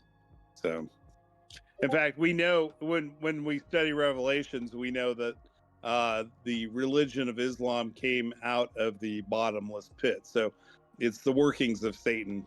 So, it's a false religion, like a lot of other false religions. So I'll take it. Hey, Gudra, I'll take it that you have more positive associations with the God of the Bible than the God from the Quran. I don't know how they understand or I I haven't studied the Quran. I just know, like I said, that religion came from a cave and basically yeah. Well, no, So I mean, I can conclude that you don't have some positive emotional attachment to the God of the Quran. yeah, you'd probably be right. I mean, I don't know how they. Yeah, there's only one God. I mean, it's not like the God of the Quran and the God of the Bible. There's just one God, you know. Yeah, but So, in that book is presented in a total different way. Hey, Gudra, you okay. there? Yeah, Well, I don't think he convinced me that his primary motive to believe in God and everything is just because he's going to heaven for entire eternity, being in God and being happy all the time. So it looks well, like to me there's that no guarantee. happy feeling of knowing that he is going to heaven is pushing him this far. That's Yeah. Heaven is not a guarantee. See, that's what you know. Like I said, getting Be back back to in the a once minute. saved, always saved. There is no guarantee that you are saved. You can have faith that your sins are covered, but you are never removed as long as you're breathing from temptation. Like, I could do something tomorrow to separate myself from God because I have free will. So I don't subscribe to this. Oh, I'm locked in. I'm heaven bound. No, it's a daily walk. So you have the ability to walk away too, just like the prodigal son. I think it wasn't the question, do you have a possibility of walking away with God? He just asked you, do you feel good that you're gonna spend entire eternity in heaven with your Lord? Well, I'm hopeful that I will, but I don't know. That's for God to judge. All I can do is try to obey. But no, I can't make assumptions about my eternal future because I'm not the judge. I don't make that determination. And understand that when you die, you're dead until the first or second resurrection. So yeah, so the first resurrection will be resurrection to life. The second one will be unto death. So I don't want to be part of the second. Someone on the chat is saying that Jehovah's Witness and Seventh-day Adventist both heretical cults. Yeah. Well, we know about the Protestant ecumenical apostate Laodicean church. So Religion does not meet the definition. yeah, it doesn't meet the definition of a cult. Yeah, So. you know, I do respect your beliefs. I'm not gonna call you anything, especially We just go anything straight bad. by the Bible. But Yeah, you can prove Bible quoting Bible. It's like proving vampires are real, quoting book from vampires. You just need another way. You understand? Not at all. No, we can look at the Bible and see. Can you prove Harry Potter is real by reading the book of Harry Potter? Yes, you can, but it's not the scientific way. You know. You can prove. I look at the Bible and I look at the truths that have come out of it, how it was prophetically written, and those prophecies have come to fruition. It also tells me what's going to happen. It started at the beginning of the creation of the earth, is going to end with the destruction of the earth. But how can you believe 100% in Bible when God first created earth and then God created sun? I mean, we know all that it's not possible, and then God probably forgot the way He created it, or the Bible isn't true. Like there are 100 things in Bible that are not true at all. It's just made up story. Unfortunately, you'd be 100% wrong, but you have to understand. A lot of people misinterpret the Bible because of their lack of understanding. Yeah, I'd be curious to know what parts are made up. I mean, I hear atheists say, "Well, rabbits don't chew their cud," or Jesus said he was going to come back while his disciples were alive, which is just another misinterpretation. He was talking about the Mount of Transfiguration. He wasn't talking about. Do you believe that Earth was created before Sun? Like this small body was created before so big one, right? You mean the Earth was created before Sun? Yeah. I believe whatever the Bible says, I believe. So I don't know, man. Like God is giving us rule how to take care of slaves. I mean, if it's a real God, He would just say, "Don't own another human being." That's not moral. Well, there was reasons why there was slavery. People would sell themselves into slavery. It also instructed. You have to understand. There's a difference between the rules that men are operating under because of a fallen nature. No slavery is good. You know, but God never mentioned that. God never mentioned that. God just say if you beat a slave and he woke up after 2 days, it's okay. I don't think that's moral to beat up anyone. Yeah, I'd have to read where. Yeah, but understand at the time too. You know, men had many wives. That doesn't necessarily mean that God approved of that. You know, there was a lot of things that happened. So, you know, that doesn't mean that it makes it false. It's just we live on a planet that's ruled by Satan. You know, so once you understand that this rebellion is going to end at some point, you know, and most likely pretty soon if you are paying attention, because after Satan rebelled, God didn't destroy him right away. Okay. Why God allows Satan to mess with us? Well, remember we were deceived. Why God allows Satan to mess with us? Yeah, because, why don't He send it to hell and close the connections with human world? Because God's government is based on love. It's not based on fear. So, yeah, and you have freedom of choice. Everybody has that freedom of choice. If God knows what you're gonna do, what freedom of choice you have? So, just because He knows you intimately, He's pulling the strings? You can't say that. You can do what you want. Just because He knows in advance what you're going to do doesn't change whether you chose to do that or not, does it? Can you change anything that God knows that will happen? Like, if He knows that you're going to go to heaven, can you change that? No, because He knows us well enough.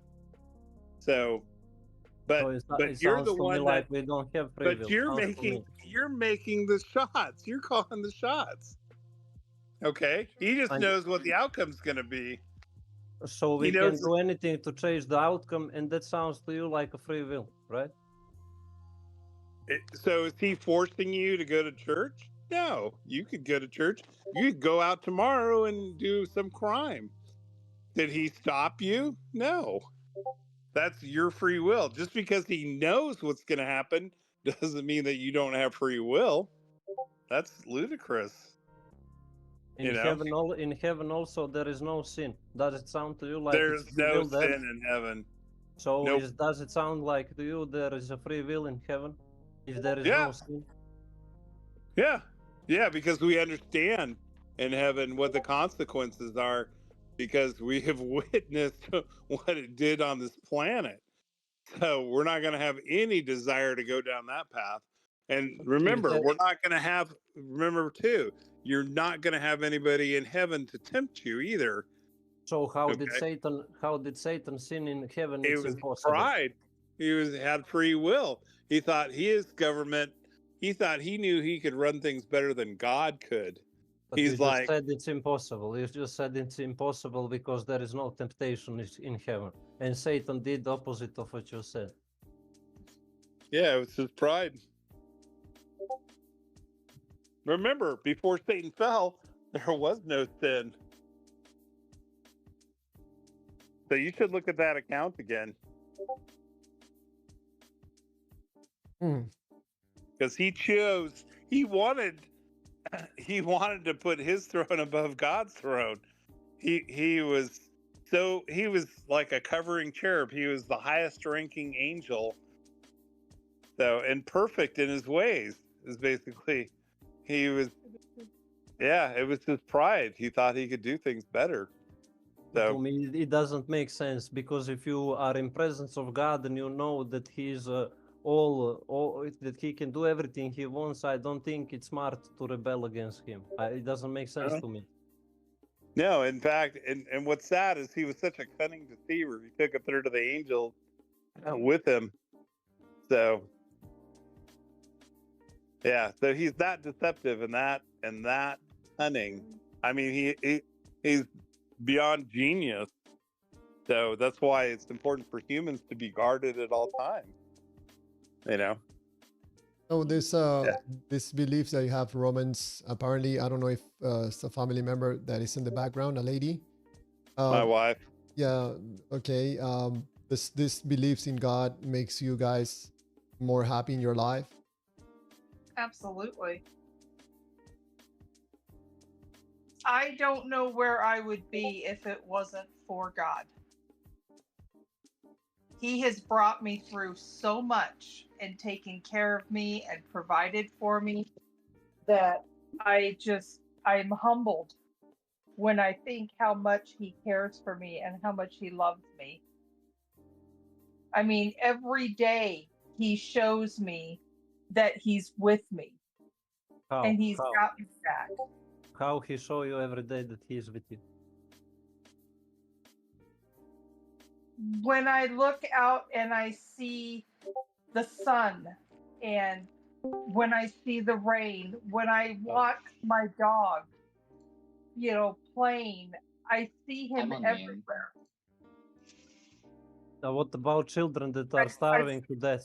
What about children that are starving to death? Where is God for them there? It sounds to me like God is just choosing certain group of people and helping them, but he doesn't care about the others. See, that's not true. See, you got to remember who's running this planet. Unfortunately, there's sin.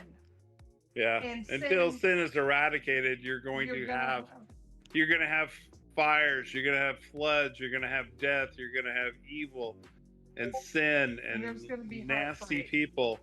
Why is God tempting us, or Satan is tempting us? God doesn't. Satan is tempting us because he is at war with God. He hates humans so much. He's like a ring lion seeking who he may devour, because he knows Satan is out to get us because he knows it will hurt God. And he wants to hurt God in any way he can.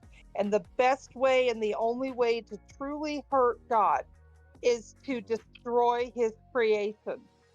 Hey, real quick, Clearwaters, I don't know who this literally a penguin guy is, but I'm guessing he's trying to get your stream canceled by playing copyrighted video.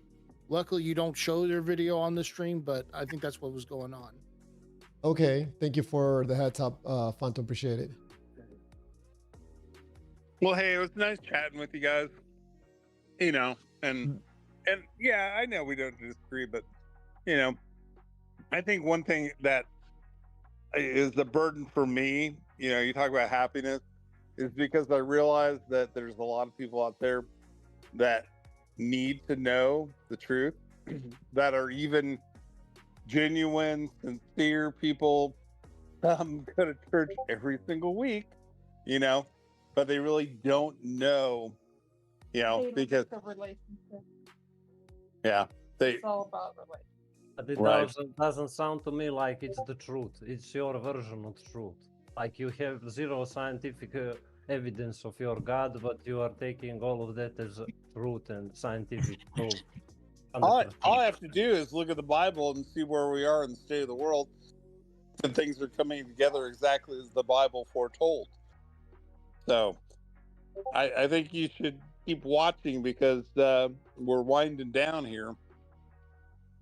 Roman, I just ask you one more question. Why is God tempting us if He knows what we're gonna do? Why is He testing us at all? What's your He's answer? not. He's not. He's letting Satan's rebellion play out. He's gonna make he already won the victory on the cross. Okay, but if he was to destroy Satan without this going out, remember too, the angels are watching this. This is a universal conflict that's in play here. Okay, so there's other entities and beings that are watching this play out. I mean, So, I can describe you why you think that somebody's watching you. Like any creature before and now, like animals in jungle, it's your survival instinct to see if somebody is watching you because you can be prey in a moment. That's why people believe that somebody is watching them most of the time. no, I don't feel like it. We know that this is a universal conflict against God and Satan. Satan against God. Hey, agree. Clearwaters. I think you're getting. I think you get people.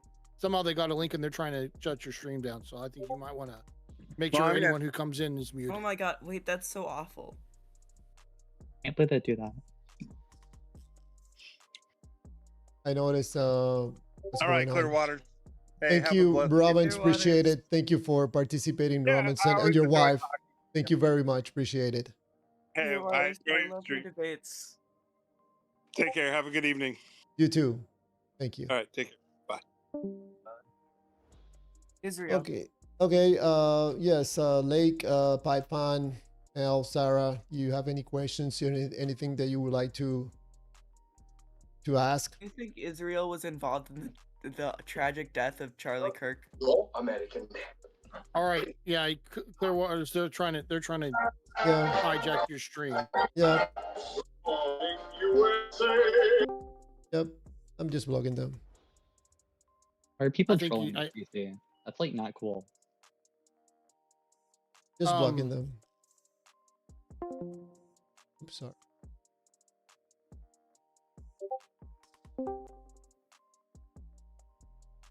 Do. You need to like set up the permissions and not let anyone unmute without you giving them permission to, because you're going to start having people playing copyrighted stuff get your stream taken down. Stand muted. It's a little bit immature. People I don't know, want but to that's talk what's- up. People don't want to engage in conversations, asking questions. No, Talk someone about- Go ahead. someone is trying to hijack your stream. That's why you've got a whole bunch of people coming in right now and playing videos, playing music, and talking about stuff that's off topic. They're just Hmm. trying to hijack your stream. Wow. How interesting. Very mature. I'm going to give you a round of applause for trying to block, having conversation, asking questions, trying to talk about human behavior. Big round of applause for you. Good.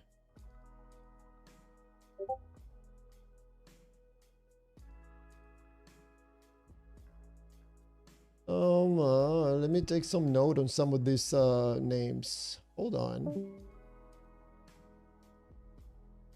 A screenshot.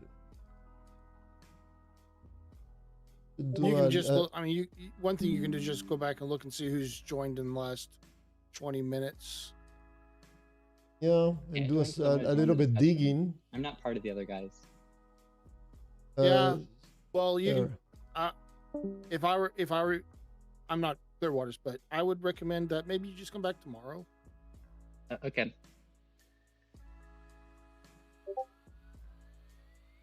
But that's up to Clearwaters, to be honest. Yeah, and Phantom, I'm blogging some of these people, or muting them on the server.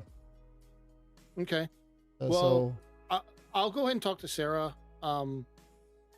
If you want to focus on that. yeah, we'll see. they're muted or blocked. I don't want to block them completely because I want to find out some of these people where they're coming from. I like to do some research sometimes. Sure. What are you wanting to talk about, Sarah? And I'm out of questions. I'm a slave. What did he say? not a slave. He said, "I'm not a slave." I don't know how that's a question, but All right. Oh, that's interesting. I learned that if you don't have haters, you're not famous enough. yeah. Well, what'll happen is like, I don't know where they share this, but I've seen it happen on another Discord stream where they get your link and they just come in and they want to talk about politically volatile stuff. They want to play come in and play videos or music that will get your stream shut down by YouTube or whatever. Oh, And what are we talking? Like 12 years old people, like 10 years old? Are these like kids?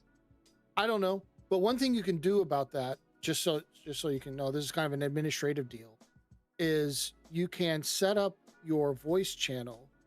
You can go in your permissions and set it so that only certain roles can unmute, and then you can just like only set people that you trust on those roles and be ready to take it off of anyone who is Yeah, I tried to do that the other day. I don't know if you remember, like 3 weeks ago. People I could not hear anybody, so I tried to let people join, but then I have to unmute you in order to come in and talk.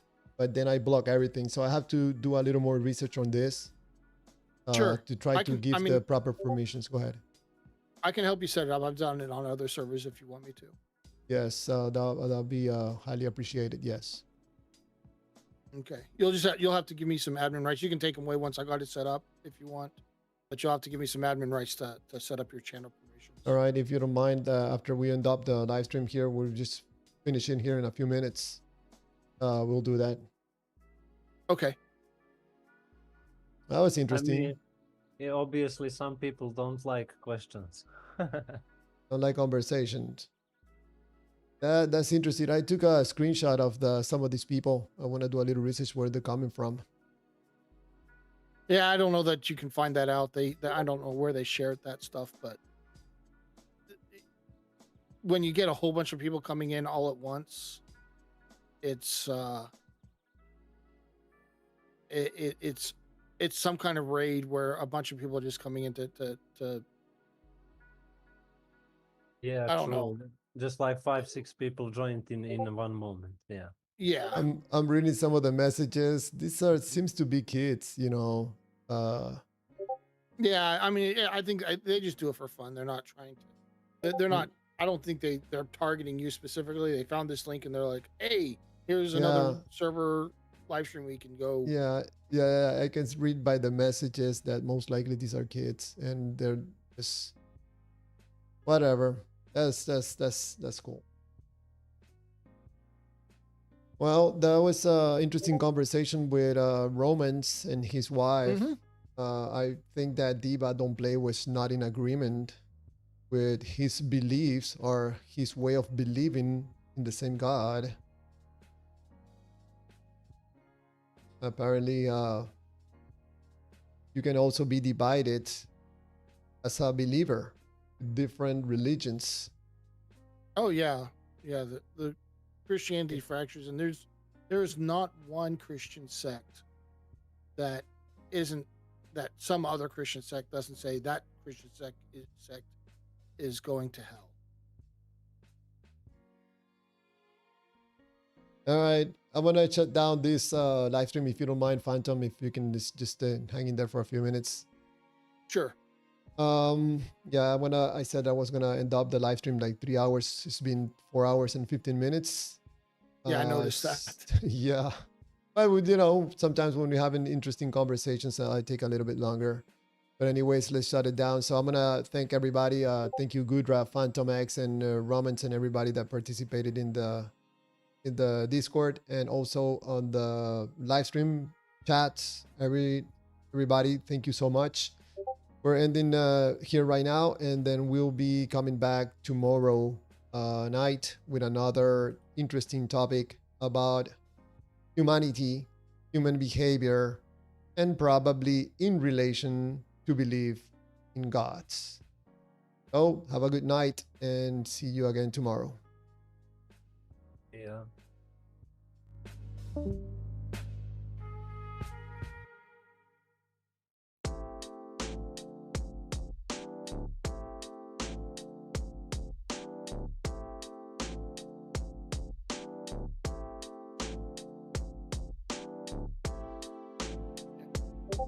Sure thing. Give me a second.